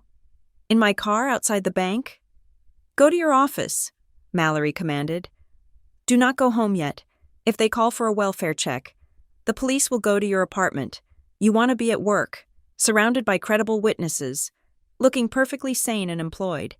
If the police show up at your office, you greet them with coffee and a smile. Okay, I said. And Vivian, Mallory added, I want you to write a timeline. I do not want a diary. I do not want your feelings. I do not want to know how much it hurts that your mother is doing this. The court does not care about your heart. It cares about your calendar. I want dates, times, locations, and evidence. Every time they texted you, every time you saw them, proving you were sound of mind and body every single day for the last 6 months. I can do that, I said. I am sending you a retainer agreement, Mallory said. Sign it digitally. Once you do, I will send a cease and desist letter to your parents. It will inform them that any further contact with your employer will result in an immediate lawsuit for damages. That usually shuts down the gossip campaign. Thank you, Mallory. Don't thank me yet, she said. Get to work. And Vivian, do not answer their calls. Silence is your best weapon right now. I drove to my office. The drive was a blur of highway and heat, but my mind was sharpening. I was a strategist. I solved complex problems for corporations. I saved companies from bankruptcy. I could certainly save myself from Graham and Patricia Voss. When I walked into the lobby of Cairn and Alder, I smiled at the security guard. I scanned my badge. I made sure the beep was loud and clear. That scan was evidence. It proved I was here, at 1:30 in the afternoon, functioning as a productive member of society. I went straight to my desk. Elena looked up, relieved to see me. You look great, she said, eyeing my sharp blazer and steady hands. For someone having a breakdown. The rumors of my demise have been greatly exaggerated, I said dryly. I sat down and opened my laptop. I did not open my work email immediately. I opened a blank document. Timeline of events. Vivian Gibson versus Graham and Patricia Voss. I started typing. I stripped away the betrayal. I stripped away the pain of realizing my sister had sold me out for a designer bag. I left only the cold, hard data. January 26th, 800 hours. Arrived at Cairn and Alder offices. Verified by building security log. January 26th, 1200 hours. Lunch meeting with client. Verified by expense report receipt. January 26th, 1600 hours. Strategy presentation in conference room B. Verified by Outlook calendar invites and 3 witness affidavits. I built the wall brick by brick, while my parents were at the bank with an imposter. I was leading a meeting on market expansion. While they were forging my signature, I was signing a birthday card for a coworker. The contrast was stark. It was undeniable. Next, I turned to my digital security. I realized with a jolt that my mother knew my passwords. Or at least, she knew the formula I used. Variations of my childhood pets and street names. It was a vulnerability I had ignored for too long. I opened my password manager. I generated new, random strings of characters for everything. My email, my investment accounts, my social media. Then I went to the medical portals. My parents had forged a letter from a doctor, but they had threatened to use my actual medical history. I logged into the portal for my general practitioner. I checked the access logs. There it was. Login attempt failed. January 26th, 1900 hours. Login attempt failed. January 26th, 1910 hours. They had tried to get in. They had tried to find something, a prescription for anxiety, a note about stress, anything they could twist into a diagnosis of incompetence. They had failed because I had changed that password 6 months ago after a data breach at the hospital. I took a screenshot of the failed attempts. It was more evidence. It showed intent to mine my private data. I moved to the next step. 2-factor authentication. I bought a physical security key online. one that I would have to plug into my computer to access my primary accounts. I removed my phone number from the recovery options. I knew my father could social engineer a SIM swap if he was desperate enough. He knew my social security number. He knew my mother's maiden name. He knew the name of my first school. I changed the security questions. Question: what is your mother's maiden name? Answer: blue Toyota Corolla. Question: what was the name of your first pet? Answer: 1792. Whiskey? I lied to the machine so the liars could not get in. By 4 o'clock in the afternoon, I had locked down every aspect of my digital existence. I was a fortress. My phone pinged with an email from Mallory. Subject: letter sent. Attached was a PDF of the cease and desist order. I opened it. It was beautiful in its aggression. It accused Graham and Patricia Voss of defamation, harassment, and conspiracy to defraud. It demanded they immediately stop contacting my employer, my friends, and my medical providers. It stated that any further attempts to interfere with my life would be met with maximum legal force. I felt a grim satisfaction, but then, the doubt crept in. I sat in my ergonomic chair, looking out the window at the Nashville skyline. The adrenaline was gone, and the silence of the office was heavy. This was what they wanted. They wanted me to be sitting here, consumed by this. They wanted me spending my billable hours changing passwords and writing legal timelines. They wanted me to feel hunted. My mother's voice echoed in my head. You are unstable. You are kithk. You are paranoid. Was I looked at the sticky note on my monitor, where I had written the new passphrase for the bank. Antigone. I thought about the woman in the video, the imposter, the way she had flinched, the way Lila had flinched. They were the ones who were afraid. They were the ones acting out of desperation. I was simply reacting to a threat. I was not paranoid. I was under attack. There is a difference. I picked up my phone. I had missed 3 calls from my mother and 2 from my father since leaving the bank. They were trying to flood the zone. They wanted me to pick up so they could gaslight me, so they could tell me I was overreacting, that it was all a misunderstanding, that if I just signed the papers, everything would go back to normal. Normal meant them in control. Normal meant me as the obedient daughter who funded their lifestyle and asked no questions. I blocked their numbers. It felt like cutting off a limb. It was painful, violent, and absolutely necessary for survival. I blocked Lila too. That one hurt more. I remembered teaching her how to braid hair. I remembered protecting her from bullies in middle school. Now she was the bully, carrying a designer bag bought with the promise of my destruction. I packed my bag. It was 5:30 in the afternoon. I was not going to hide in my apartment. I was going to go to the gym. Then I was going to go to the grocery store. I was going to buy dinner. I was going to live my life exactly as I always did. If the police came for a welfare check, let them come. Let them find me sweating on a treadmill or squeezing avocados in the produce section. Let them see a woman who was entirely boringly sane. I walked out of the office building. The evening air was cooling down. I took a deep breath. The money was safe. The lawyer was armed. The evidence was secured. But as I unlocked my car, I realized the war was shifting. They had failed to take the money by force. Now they would try to take my mind. They would try to make me crack under the pressure of the silence I had just imposed. They were betting that I needed them more than I needed the truth. They were wrong. I started the engine. The radio came on, playing a pop song that felt trivial and distant. I turned it off. I drove into the city, my eyes scanning the mirrors, not out of fear, but out of habit. I was not a victim anymore. I was a witness to my own life, and I was going to make sure the testimony was flawless. The morning after the confrontation at the bank was not a time for recovery. It was a time for forensic reconstruction. I sat in a small conference room at Cairn and Alder. The door closed. A cup of black coffee cooling rapidly on the table beside my laptop. I was not doing company work. I was doing the work of dismantling the fictional version of Vivian Gibson that my parents had attempted to sell to the world. My attorney, Mallory Keene, was on speakerphone.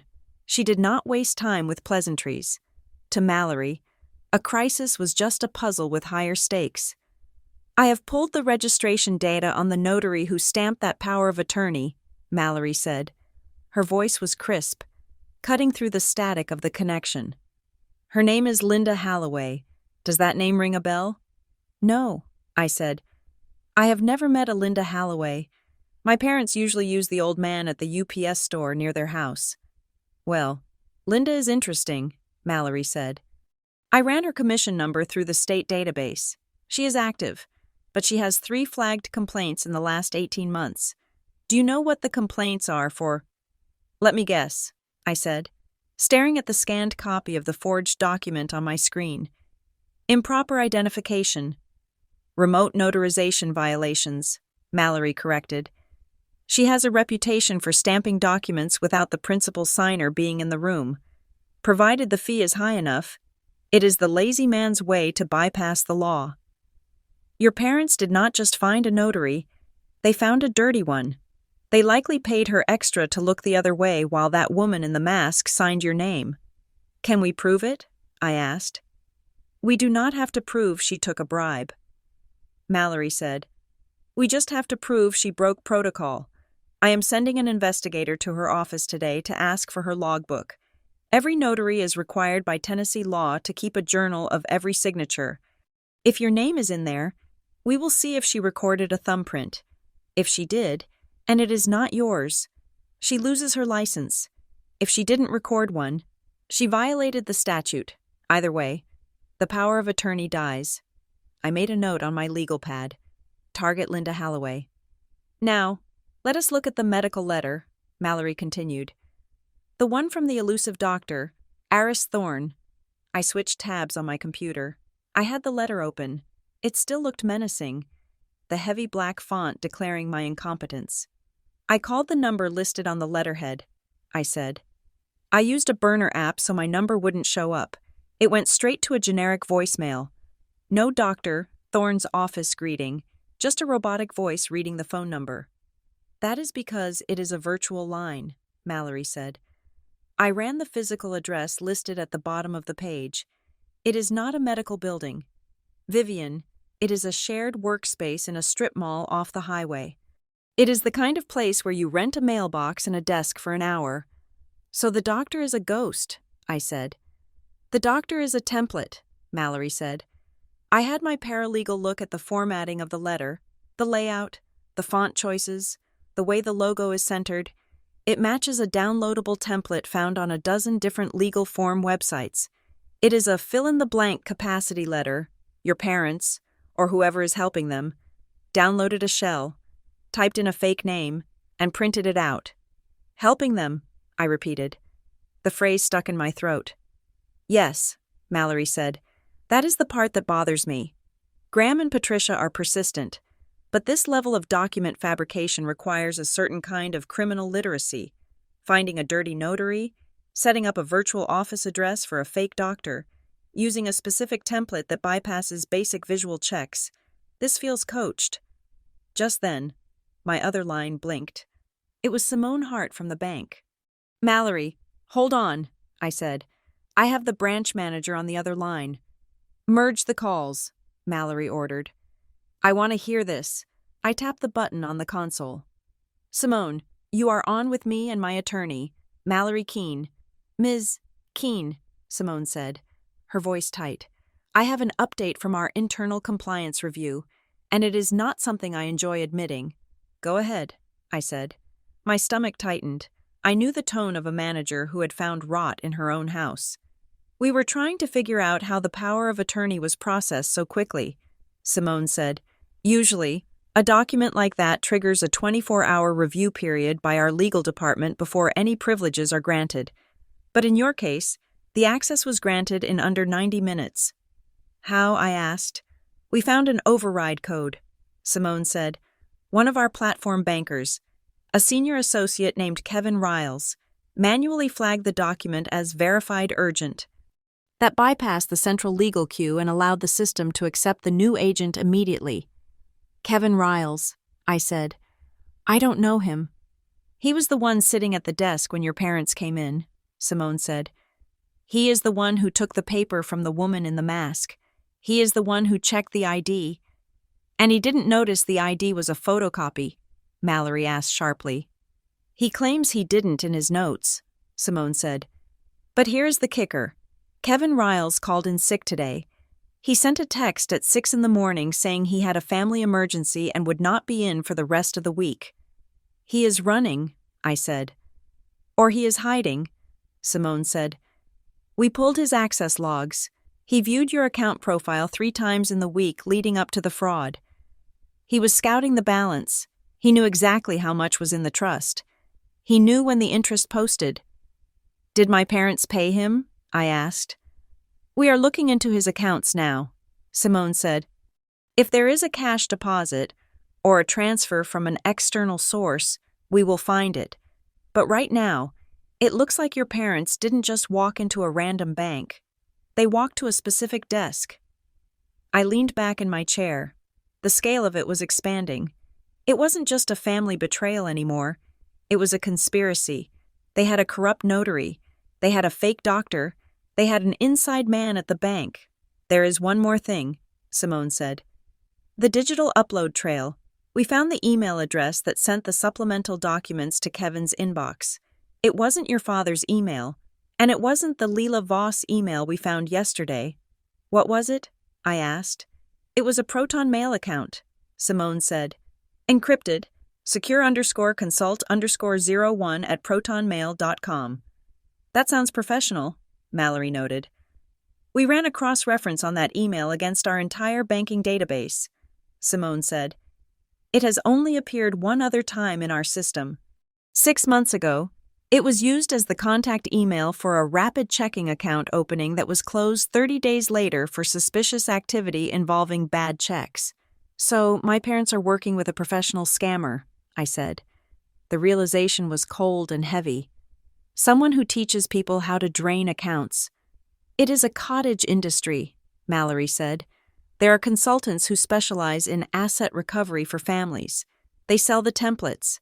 They provide the contacts for the dirty notaries. They tell you which bankers are susceptible to a bribe. Your parents didn't come up with this plan. Vivian, they bought it. They bought a package to destroy me, I said. And they likely paid a premium for it, Simone added. Which means they are desperate for that $465,000 to cover not just their debts, but the cost of the crime itself. Thank you, Simone, I said. Please keep that log secured. It is already locked in the vault, Simone said. I have also suspended Kevin's credentials pending a police interview. She hung up. I sat in silence with Mallory on the speaker. The picture was complete now. I wasn't fighting a misguided emotional impulse. I was fighting a transaction. Vivian, Mallory said gently, I know you want to drive over there and scream at them. I know you want to ask them how they could hire a consultant to rob their own daughter. I do, I admitted. I want to burn their house down. Do not, Mallory said. The moment you engage with them, you give them ammo. If you go there, they call the police and say you are violent. If you scream, they record it and play it for the judge at the guardianship hearing. You have to be a ghost. A ghost, I repeated. We are going to do this the boring way, Mallory said. The bureaucratic way, because that is the way that puts people in prison. What is the next step? I asked. I am filing a preservation of evidence request, Mallory said. It is a legal demand sent to the bank, the phone companies, and the internet service providers. It orders them to freeze all data related to this case. It prevents the bank from deleting that video footage after the standard 30-day cycle. It prevents the phone company from scrubbing the text logs where your father admitted to the crime. It turns the digital footprint into stone. Do it, I said. I am also sending a demand to the state medical board regarding the fake doctor, Mallory said, and I am filing a formal complaint against the notary's bond. We are going to attack their infrastructure. We are going to strip away their helpers one by one until it is just Graham and Patricia standing alone in the light. They hate the light, I said. I know, Mallory said. That is why we are going to shine it everywhere. I want you to write down every single detail of what Simone just told you. the name of the banker, the email address, the dates. Put it in the timeline. We are building a narrative that is not about a family dispute. It is about a racketeering enterprise. I started typing. Fact notary. Linda Halloway has history of remote signing violations. Fact doctor. Eris Thorne is a fictitious persona operating out of a virtual mailbox. Fact bank employee Kevin Riles bypassed security protocols and viewed account balance prior to fraud. Fact, outside consultant used encrypted email to facilitate document transfer. As I typed, the anger began to transmute into something useful. It became fuel. I realized then that my parents had made a critical error. They thought they were playing a game of emotional chicken. They thought that if they pushed hard enough, if they created enough chaos, I would fold because I was their daughter and I loved them. They thought I would pay the ransom to make the ugliness go away. But they had forgotten who I was. I was not just their daughter. I was a professional who spent her days analyzing risk and mitigating disaster. They had brought a chaotic, messy, emotional crime into my world of structured, documented reality. They were trying to run a hustle. I was running an audit, and an audit always finds the discrepancy. I finished the entry and hit save. The document was growing. It was 5 pages of cold, hard facts. It was a weapon sharper than any knife. Mallory, I said, file the preservation request and add a specific clause. What clause? Ask for the metadata on the signature pad at the bank, I said. The digital pad where the imposter signed my name. It records pressure sensitivity and stroke speed. My signature is fast and light. An imposter's signature is slow and heavy. That data exists. You are right, Mallory said, her voice sounding impressed. I will add it. That is the nail in the coffin. They wanted to write a story about me, I said. They wanted to write a tragedy about a sick girl who needed saving. I am going to rewrite it. What is the new title? Mallory asked. It is a police report, I said. I hung up the phone. I looked out the window of the conference room. The sun was setting over Nashville, turning the sky a bruised purple. I felt a strange sense of calm. I wasn't hunting them. I wasn't chasing them. I was simply turning on the lights and watching them scurry. They had built a house of cards on a foundation of lies. All I had to do was stand back, hold up the camera, and wait for the wind to blow. And the wind was coming. The vibrating of my phone on the mahogany conference table sounded like a drill. It was Mallory Keene again. We had hung up only 20 minutes ago, after she had instructed me to build the timeline of my sanity. I expected her to be calling with an update on the preservation order, or perhaps a confirmation that the cease and desist letter had been delivered to my parents' doorstep. I picked up the phone. I found something, Mallory said. Her voice was different this time. It wasn't the sharp, clipped tone of a litigator preparing for battle. It was the hushed, reverent tone of an archaeologist who had just brushed the dust off a tomb and found it full of gold. Did you find the notary's log? I asked, my fingers hovering over the keyboard where I was still documenting my movements from yesterday. Forget the notary, Mallory said. Vivian, do you have a copy of the original trust instrument, the actual deed your aunt signed when she established this fund for you? I have a digital copy in my secure drive, I said. But I haven't looked at the fine print in years. I just checked the balance. Open it, Mallory commanded. Go to page 44, Article 9, subsection C. I navigated through my files, finding the PDF labeled Margaret Gibson Testamentary Trust. Aunt Margaret, my father's sister, the woman who had left the family orbit 20 years before she died. Choosing to live in a small coastal town in Maine rather than endure another holiday dinner with Graham and Patricia, she had left me everything her savings, her stocks, her quiet defiance. I scrolled down to page 44. The legal language was dense, a wall of heretofores and notwithstandings. I am looking at it, I said. It looks like standard boilerplate about trustee succession. Read the paragraph titled, Protective Intervention Regarding Exploitation, Mallory said. I squinted at the text. In the event that the beneficiary is subject to an application for guardianship, or if a power of attorney is presented by any immediate family member attempting to access the principal corpus of this trust. A special protector shall be automatically appointed to assume exclusive jurisdiction over the assets. I stopped reading. The words immediate family member jumped out at me. Do you see it? Mallory asked. Your aunt didn't just leave you money. Vivian, she built a firewall. She explicitly singled out immediate family as a threat vector. She knew, even 10 years ago, she knew they would try this. She knew they would try to take it, I whispered.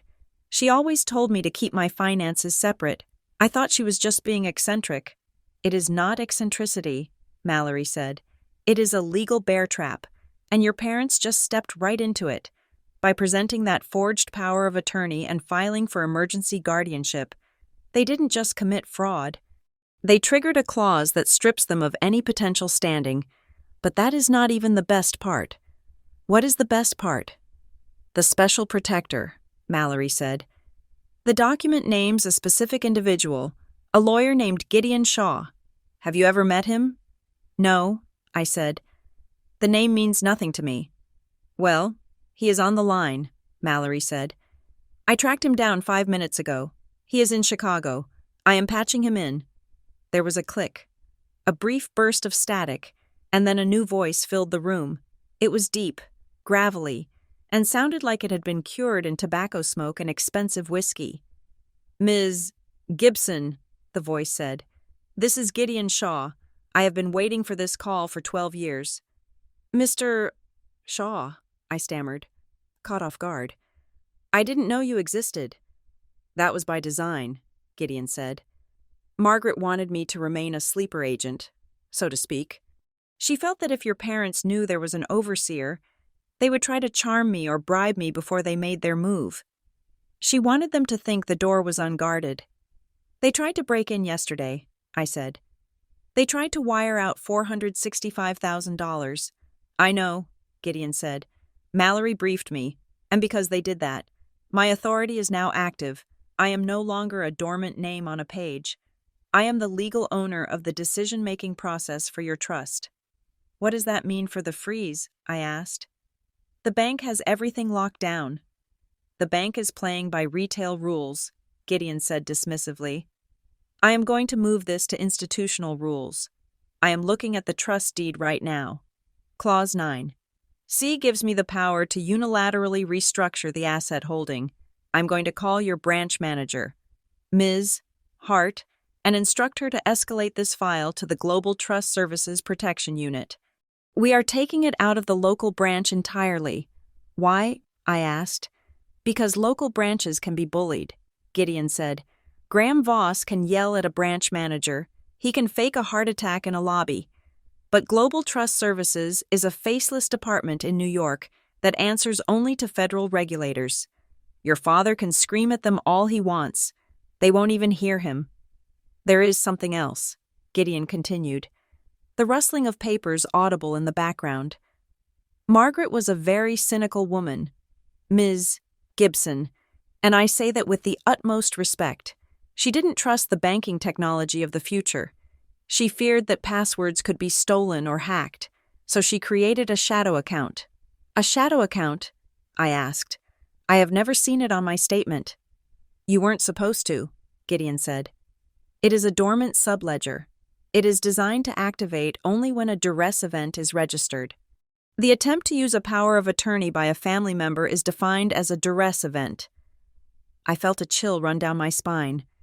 Aunt Margaret had been playing 4D chess while my parents were playing checkers. What does the shadow account do? I asked. It acts as a bunker. Gideon explained. The moment I file my affidavit of intervention, which I am doing as we speak, the funds do not just sit frozen in the main account. They are swept automatically into this shadow ledger. And here is the kicker, this new ledger has no online access, none, no app, no password, no wire transfer capability. So how do I get my money? I asked, feeling a spike of panic. If I need it. You have to walk into a bank, Gideon said. You have to present your physical passport. You have to provide a biometric thumbprint, and you have to meet with a trust officer who calls me personally for a dual authorization release. It is inconvenient, yes, but it is theft-proof. Your parents could clone your phone, steal your passwords, and forge your signature, and they still would not be able to move a penny because they cannot produce your physical thumbprint and my voice code simultaneously. I sat back in my chair. The genius of it was overwhelming. My parents had wanted total control. In their greed, they had activated a mechanism that ensured they would never, ever have control again. They thought they were pulling money out, Gideon said, a dry chuckle in his voice. In reality, they were just pulling the fire alarm. And now the steel doors have come down. She knew, I said softly. Aunt Margaret knew they would do this to me. She told me a story once, Gideon said. His voice softened, losing some of its legal edge. She told me about the time you were 16, and you won a cash prize for a piano competition, $500. She said Graham took it from you the next day for safekeeping and bought himself a new set of golf clubs. She said you didn't cry, but you stopped playing piano. The memory hit me like a physical blow. I had forgotten that, or maybe I had repressed it. The envelope of cash on the kitchen counter, the empty space where it had been the next morning, the way my father had laughed and said I didn't need money. I needed to focus on my grades. She swore that day, Gideon continued, that when she died, she would leave you something they could not golf away. She spent 10 years setting up this trust structure. She paid me a retainer every year just to stay ready. This money isn't just an inheritance. Vivian, it is an apology. An apology for what? I asked, tears stinging my eyes for the first time in this entire ordeal. For the fact that she couldn't get you out of that house when you were a child, Gideon said. She couldn't save you then, so she decided to save you now. I wiped my eyes. I would not cry. Not yet. So what do we do, Mr. Shaw? I asked. How do we execute this? I have already drafted the instrument of transfer, Gideon said. I am sending it to you via secure courier, and a digital copy to Mallory. You need to sign it. Once you sign it, you are formally requesting the activation of the Special Protectorate. It effectively removes your own ability to appoint an agent. It means that even if you wanted to give your father power of attorney in the future, say, if you were in a coma, you couldn't. The trust forbids it. I will sign it, I said. I would sign it in blood if I had to. Digital signature will suffice, Mallory interjected, her voice practical but warm. I have reviewed the document. Vivian, it is solid. It changes the nature of your ownership. You become a beneficiary with a protector. Rather than a sole owner exposed to predators, it changes the rules, I said. Exactly, Gideon said. Up until now, your parents have been playing a game of catch me if you can. They rely on the fact that the victim has to notice the theft, report it, and fight it. They rely on the lag time. This new structure eliminates the lag. It shifts the burden. If they ever want to challenge this, they don't sue you. They have to sue me. And I am based in Illinois, which means they have to hire federal counsel to cross state lines. It makes the cost of attacking you higher than the value of the money they want to steal. They are cheap, I said. They won't pay for federal counsel. Precisely, Gideon said. Bullies like easy targets. We are making you a fortress. A notification popped up on my screen. Document received, instrument of protective transfer. I opened it. It was 5 pages long. I scrolled to the bottom. I, Vivian Gibson, hereby acknowledge the appointment of Gideon Shaw as Special Trust Protector and consent to the immediate transfer of all assets to the restricted ledger, pursuant to the anti-exploitation provisions of the Margaret Gibson Trust. My hand hovered over the mouse. For my entire life, I had been playing defense. I had been hiding my money, hiding my feelings, hiding my true self to avoid triggering their criticism or their greed. I had built walls, but they were walls of silence. This was different. This was a wall of law. If I sign this, I said, my parents can never touch this money, not even if they beg, not even if they are starving. Not a cent, Gideon confirmed. Unless you personally walk into a bank with me and authorize it, and knowing what I know about Graham, if he is starving, it is because he bet his grocery money on a bad stock. He did that last year, I said. I paid his mortgage for 3 months. And that stops today, Gideon said. I clicked the box.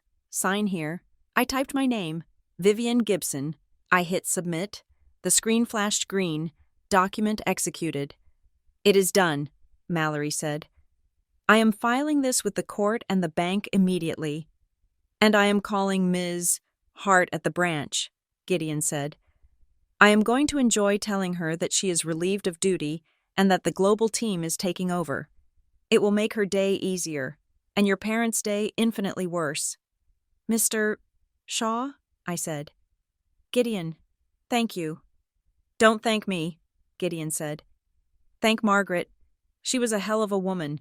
She told me once that the best revenge isn't burning the enemy's house down. It is building a castle they can't get into. She was right, I said. I will be in touch. Vivian, Gideon said. I need to go ruin your father's chances of ever accessing this fund. Have a good afternoon. The line clicked dead. I sat in the silence of the conference room. I felt lighter, physically lighter. The $480,000, the money that had felt like a burden, a target, a constant source of anxiety had transformed. It wasn't just currency anymore. It was love. It was my aunt, 20 years ago, sitting in her house in Maine, looking at a teenage girl who had just had her piano prize stolen, and deciding to write a contract that would one day reach across the grave and slap my father's hand away. I looked at the timeline I had been writing. The police report, the fraud investigation. It was all still necessary. I still had to clear my name. I still had to deal with the fake doctor and the dirty notary. But the fear was gone. My parents were fighting for money. I was fighting for legacy. I picked up my coffee. It was cold, but I drank it anyway. It tasted like victory. My phone buzzed again. It was a notification from the banking app. System Alert Trust Protection Protocol activated. Third-party access permanently revoked. Shadow ledger created. I smiled. Access denied, I whispered to the empty room. For real this time. The notice for the emergency hearing had arrived via email less than 18 hours after I walked out of the bank. It was a terrifyingly efficient document titled, In Re the Matter of Vivian Gibson. The petition sought an emergency temporary conservatorship, granting Graham and Patricia Voss immediate legal control over my person and my estate. The hearing was scheduled for 10 in the morning on Wednesday. I sat at the defendant's table in the small, fluorescent-lit hearing room of the Davidson County Probate Court. The air smelled of floor wax and stale coffee. To my right sat Mallory Keene, who looked less like a lawyer and more like a predator waiting for a wounded animal to stumble into range. To my left was an empty chair. I did not need a family member to hold my hand. Across the aisle, my parents sat with their attorney, a man named Sterling who wore a suit that cost more than my first car. Graham and Patricia were dressed in muted colors. My mother wore a soft beige cardigan that made her look small and harmless. My father wore a navy blazer and reading glasses. Holding a thick binder of papers as if it were a holy text, they looked exactly like what they claimed to be heartbroken parents trying to save a drowning child. The judge, a woman named Honorable Judge Reynolds with sharp eyes and a no-nonsense haircut, entered the room. We stood, we sat. This is an emergency petition for temporary guardianship, Judge Reynolds said, looking over her glasses. The petitioners allege that the respondent, Ms. Gibson, is suffering from an acute mental health crisis that poses an immediate threat to her financial assets and personal safety. Mr. Sterling, you may proceed. Sterling stood up. He had a voice like warm syrup. Your Honor, he began, we are not here because we want to be. We are here because Graham and Patricia Voss love their daughter. Over the past 6 months, they have watched Vivian spiral. She has become paranoid. She has become erratic. She has cut off contact with her family. And most alarmingly, she has begun to mismanage her finances to a dangerous degree. We have evidence that she is susceptible to fraud and exploitation due to her current cognitive state. What evidence? Judge Reynolds asked. We have a capacity declaration from a medical professional, Sterling said. sliding a paper toward the bench. Dr. Eris Thorne has certified that Ms. Gibson lacks the capacity to contract. Mallory did not move. She did not object. She just tapped her pen on the table, a rhythmic, steady sound. And, Sterling continued, we have testimony regarding her behavior. She believes there is a conspiracy against her. She believes her own parents are thieves. These are classic symptoms of persecution mania. We are asking the court to grant temporary powers so Mr. and Mrs. Voss can secure her assets and get her the treatment she needs. My mother dabbed her eyes with a tissue. It was a perfect performance. Ms. Keene, the judge said, turning to us. Mallory stood up. She did not use syrup. She used concrete. Your Honor, Mallory said, the defense disputes every single allegation. Furthermore, we posit that this petition is not an act of protection. It is the second phase of a failed bank robbery. The air in the room changed instantly. Sterling bristled. Graham's jaw tightened. Bank robbery? Judge Reynolds asked, raising an eyebrow. Yesterday morning, Mallory said. The petitioners entered the First Bank branch in the Gulch. They presented a power of attorney document giving them control over Ms.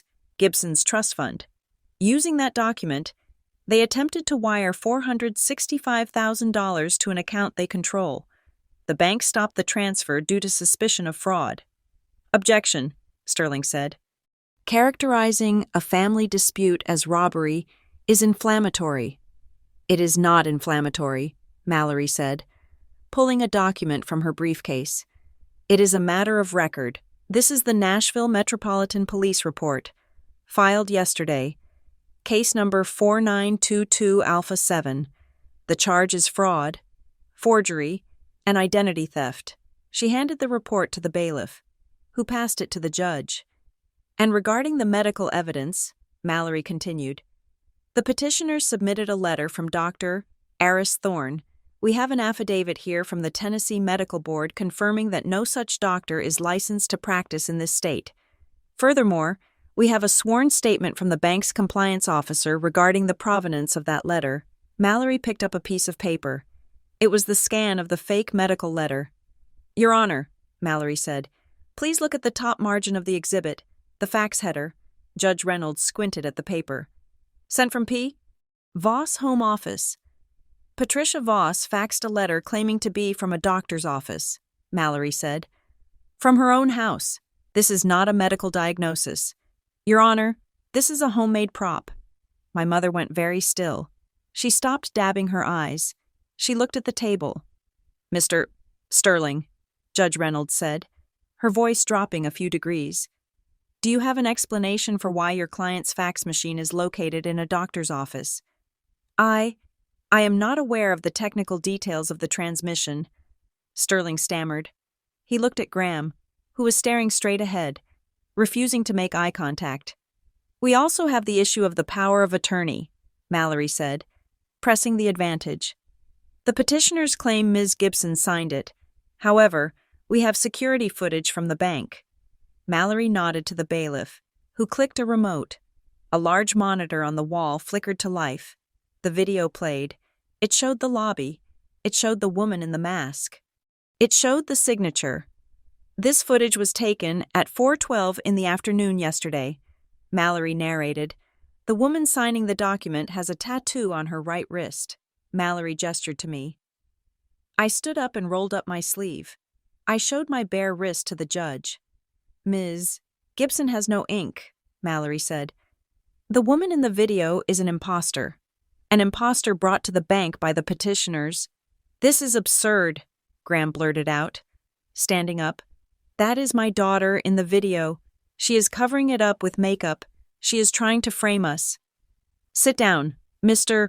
Voss, Judge Reynolds snapped. We have a witness, Graham shouted, ignoring his lawyer. We have someone who knows her state of mind. Sterling looked relieved to have a pivot. Yes, Your Honor. We ask to call a witness who has observed Ms. Gibson's behavior in the home setting. Call the witness, Judge Reynolds said. Sounding skeptical, a woman walked in. I recognized her vaguely. Her name was Mrs. Gable. She had cleaned my apartment a few times 6 months ago when my regular service was unavailable. Mrs. Gable took the stand. She looked nervous. She kept glancing at Graham. Mrs. Gable? Sterling asked. Did you observe Ms. Gibson acting strangely during your employment? Yes, sir, Mrs. Gable said, her voice shaking. She was very messy, breaking things, talking to herself. She told me she thought people were watching her. She seemed very unstable. Thank you, Sterling said. No further questions. Mallory walked up to the witness stand. She held a single sheet of paper. Mrs. Gable? Mallory asked pleasantly. When did you last work for Ms. Gibson? About 6 months ago, Mrs. Gable said. And have you seen her since? No. So your testimony about her current state is based on memories from half a year ago. Well, I hear things, Mrs. Gable said. From the family. I see, Mallory said. Mrs. Gable, did you receive a payment yesterday? Mrs. Gable froze. I work for many people. Did you receive a payment of $500 via Venmo yesterday afternoon? Mallory asked. From an account linked to Graham Voss. Sterling stood up. Objection relevance. It goes to credibility, Mallory shot back. Overruled, the judge said. Answer the question. I did some cleaning for Mr. Voss. Mrs. Gable stammered. We have the bank records, Mallory said, turning to the judge. Yesterday, the petitioners opened a new account titled Voss Household Expenses. This account was funded by a $15,000 transfer stolen from my client's trust. One of the first transactions from that account was a $500 payment to this witness. Mallory looked at Mrs. Gable. You were paid with stolen money to come here and call the victim crazy. Is that correct? Mrs. Gable looked at Graham. Graham looked at the ceiling. I didn't know it was stolen, Mrs. Gable whispered. He just said he needed help with a legal matter. Witness is excused, Judge Reynolds said. Her voice was ice-cold now. Mr. Sterling, you are skating on very thin ice. Your Honor, Mallory said. We have one more piece of evidence regarding the nature of the assets in question. The petitioners claim they are managing family money. That is false. Mallory submitted the affidavit from Gideon Shaw. This is a statement from Gideon Shaw, the special trust protector appointed by the late Margaret Gibson. Mallory said, the trust instrument specifically excludes Graham and Patricia Voss from ever managing these funds. In fact, it contains an anti-exploitation clause. Their attempt to seize control has legally triggered a lockout. The money is now under the jurisdiction of Mr. Shaw and the Global Trust Services Division. The petitioners are asking this court to give them access to money that they are contractually banned from touching. Judge Reynolds read the affidavit. She nodded slowly. Then she looked at me. Ms. Gibson, the judge said. Yes, Your Honor, I said, standing up. Your parents claim you were at the bank yesterday signing that document, she said. The video shows a woman who looks like you. Tattoo notwithstanding. Where were you yesterday at 4:12 in the afternoon? This was the moment. The he said, she said, usually died here. But I didn't have words. I had data. Your Honor, I said. At 4:12 yesterday, I was in Conference Room B at Cairn and Alder Strategy Group in Brentwood. I handed a thick stack of papers to the bailiff. Exhibit C, I said. This is the building security log showing my keycard, swiping into the office at 8 in the morning and not swiping out until 6:30 in the evening. Exhibit D is a sworn affidavit from 3 of my colleagues who were in the room with me from 4 o'clock until 5 o'clock. Exhibit E is an email I sent from my work terminal at 4:15, time-stamped by the corporate server, with an IP address located in Brentwood, 12 miles away from the bank. I paused. I could not be in 2 places at once, I said. I was at work. The woman in the bank was part of a script written by my parents. Judge Reynolds looked at the logs. She looked at the affidavits. She looked at the map showing the distance between my office and the bank. Mr. Sterling, Judge Reynolds said. Your clients claim their daughter was with them. The security logs say she was at work. The video shows a woman with a tattoo. The notary is currently under investigation. The doctor is fake. And your witness was paid from the disputed funds. She took off her glasses. This does not look like a guardianship petition, Judge Reynolds said. This looks like a criminal conspiracy attempting to use this court as a weapon. Your Honor, Sterling said, his voice losing its syrup. My clients perhaps they were misled by a third party. They are elderly. They were desperate. They are not elderly, I said. They are 58 and 60, and they are not misled. They are the leaders. There is one final detail, Mallory said. The bank's compliance department ran a forensic analysis on the power of attorney document itself. The digital file. Mallory held up the final report. It was the report Simone had generated. The PDF was created and modified on a laptop, Mallory said. The device name embedded in the metadata is Lila V MacBook Pro, and it was uploaded from an IP address registered to the Voss residence. The courtroom went silent. Lila Voss is the petitioner's other daughter, Mallory explained. The metadata places the creation of the forgery inside their home, on their daughter's computer, at a time when they claimed to have been consulting a doctor. I looked at my parents. Graham had stopped posturing. He was slumped in his chair, his face a mixture of shock and rage. He realized the trap had snapped. He had thought he could shout his way through this. He had thought he could charm the judge like he charmed the teller, but he couldn't charm the metadata. Patricia was staring at her hands. She knew what the mention of Lila meant. They had dragged my sister into this, and now they had exposed her. They had sacrificed both of their children on the altar of their greed. Judge Reynolds slammed her gavel. It sounded like a gunshot. Petition denied, she ruled. With prejudice, that means you cannot file this again. Furthermore, I am issuing an immediate temporary restraining order preventing Graham and Patricia Voss from contacting the respondent or accessing any of her financial accounts. She turned to the bailiff. Take all these exhibits, Judge Reynolds ordered, and forward them to the district attorney's office.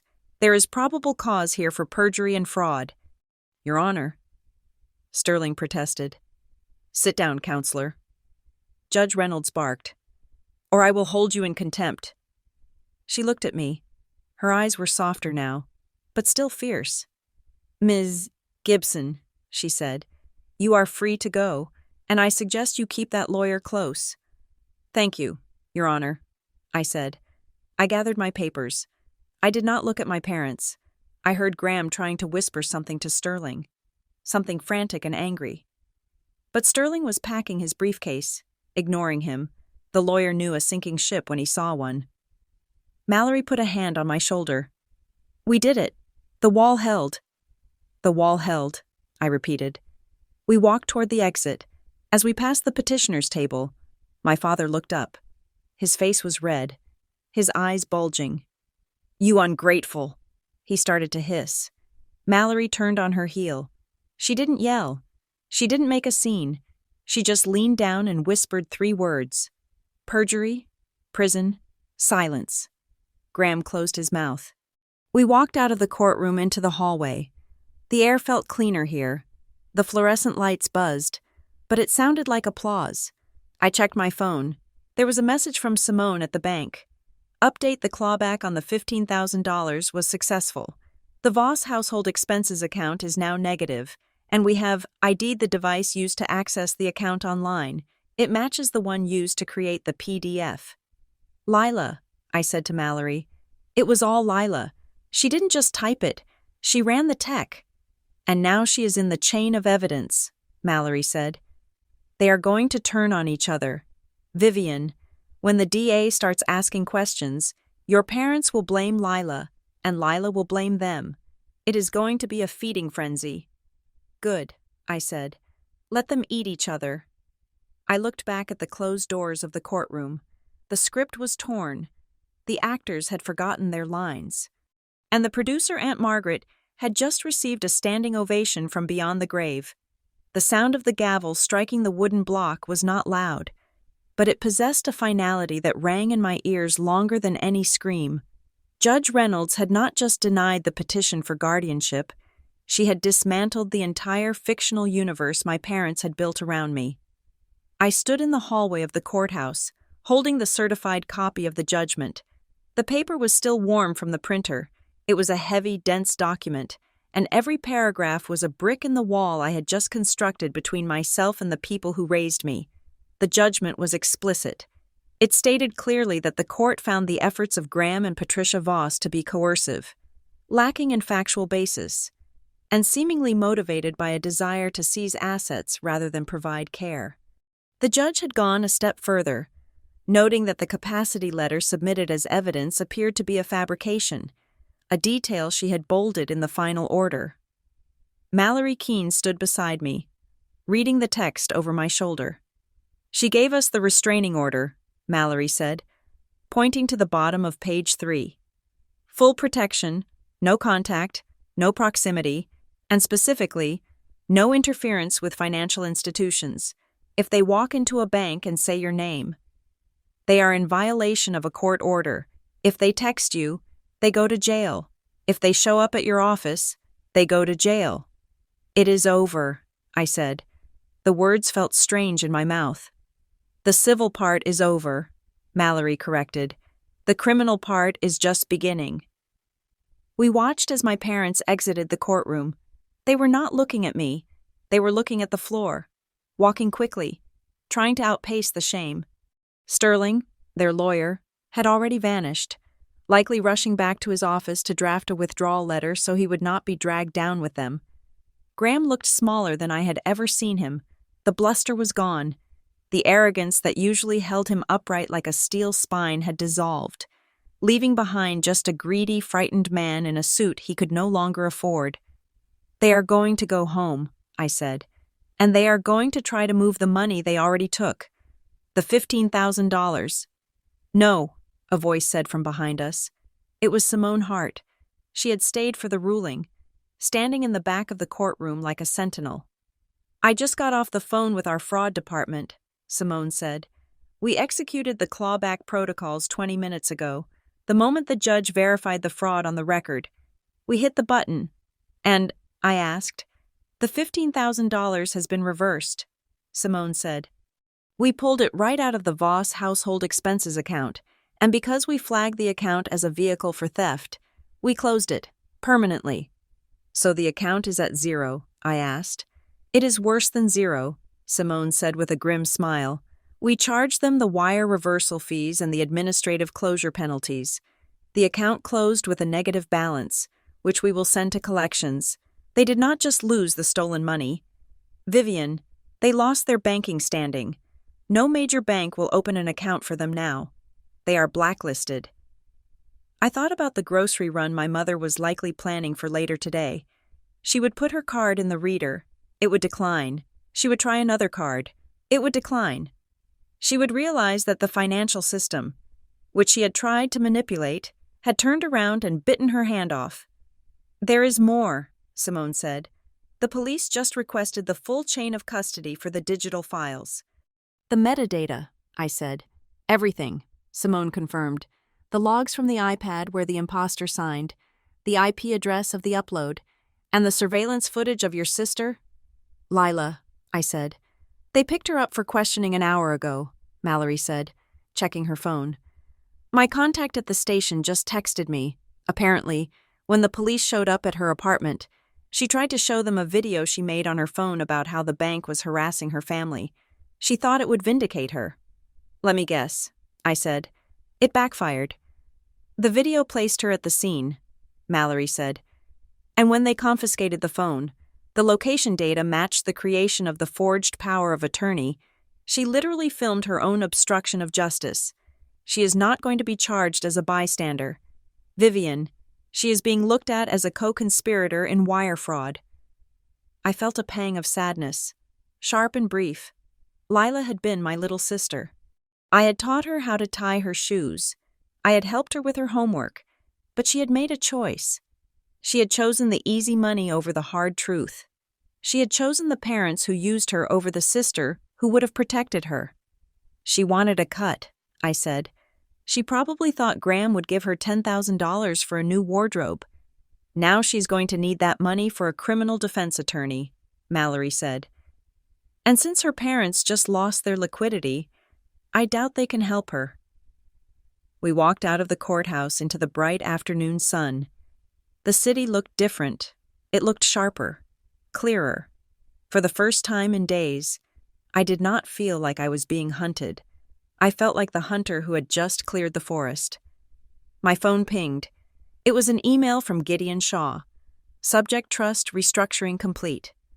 I opened the attachment. It was a formal letter from the Global Trust Services Division. Dear Ms. Gibson, per the instructions of the Special Trust Protector, your assets have been successfully migrated to the restricted ledger. The previous account number ending in 492 is now void. All existing debit cards and checkbooks linked to that account have been deactivated. Please note the new security protocols, any future attempt to modify the trust structure. Appoint a new agent, or access funds in excess of your monthly stipend requires the physical presence of the beneficiary, a biometric verification, and the countersignature of an independent counsel appointed by this office. No family member within 2 degrees of consanguinity is permitted to act as an agent under any circumstances. I read the last line twice. No family member. Gideon had done it. He had codified my safety. It wasn't just a rule. It was code. If I tried to give my father access tomorrow, the system would reject it. If my mother tried to cry her way into a branch, the computer would simply display a hard stop. It is done, I said to Mallory. The new trust structure is active. They are locked out. Forever. You are safe, Mallory said. And not just safe, you are bulletproof. I need to go home, I said. I need to sit on my couch and look at my banking app and see something other than a red warning light. Go, Mallory said. I will handle the paperwork with the police. I will make sure the restraining order is entered into the national database by 5 o'clock. If Graham drives past your building tonight, a silent alarm will trip at the precinct. Thank you, Mallory, I said.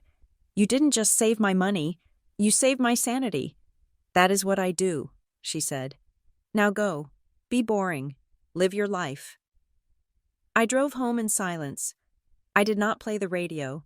I did not call anyone. I just drove, appreciating the simple, mechanical act of steering my own car to my own home. When I entered my apartment, the air was still and quiet. It was the same apartment I had woken up in yesterday morning, but it felt entirely different. Yesterday, it had been a crime scene waiting to happen. Today, it was a sanctuary. I took off my blazer and threw it on the chair. I kicked off my heels. I walked to the kitchen island, the same granite island where I had stood when I received the first access denied message. I picked up my phone. My hands were steady. My heart was beating at a normal, resting rhythm. I tapped the banking icon. The blue circle spun. 1 second, 2 seconds. The screen changed. It did not flash red.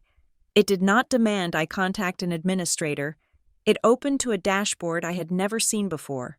It was sleek, gray, and minimalist. At the top, in bold white letters, it read, Gibson Testamentary Trust, Restricted Ledger. Below that, the balance, $480,000. And below that, a small green shield icon with a status message, Fraud Protection Active, External Access Disabled, Protectorate Mode Engaged. I stared at the screen. My parents were probably sitting in their kitchen right now, screaming at each other. They were probably trying to figure out who to blame. They were watching their lights flicker as the reality of their financial ruin set in. They were dealing with lawyers and police officers and the crushing weight of their own failed plot. But I was not there. I was here, in the quiet, looking at a green shield on a screen. The revenge wasn't that I had destroyed them. I hadn't destroyed them. They had destroyed themselves the moment they decided to treat their daughter like a bank vault to be cracked. My revenge was that I had simply removed myself from the equation. I had used the law, the bank, and the legacy of an aunt I barely knew to build a wall so high and so thick that their chaos could never touch me again. I was not their victim. I was not their cash cow. I was Vivian Gibson, and for the first time in 35 years, I belonged entirely to myself. I put the phone down on the counter. I walked to the window and looked out at the city. The sun was going down, painting the sky in shades of gold and violet. It was beautiful. I took a deep breath, filling my lungs with the cool air of the apartment. "Access granted," I whispered, and then I turned away from the window and went to make dinner. Thank you so much for listening to this story. I would love to know where you are tuning in from. So please leave a comment down below with your location and share your thoughts on how Vivian handled her family. If you enjoyed this story, please make sure to subscribe to the Jane Revenge Stories channel, like this video, and hit the like button to help this story reach even more people.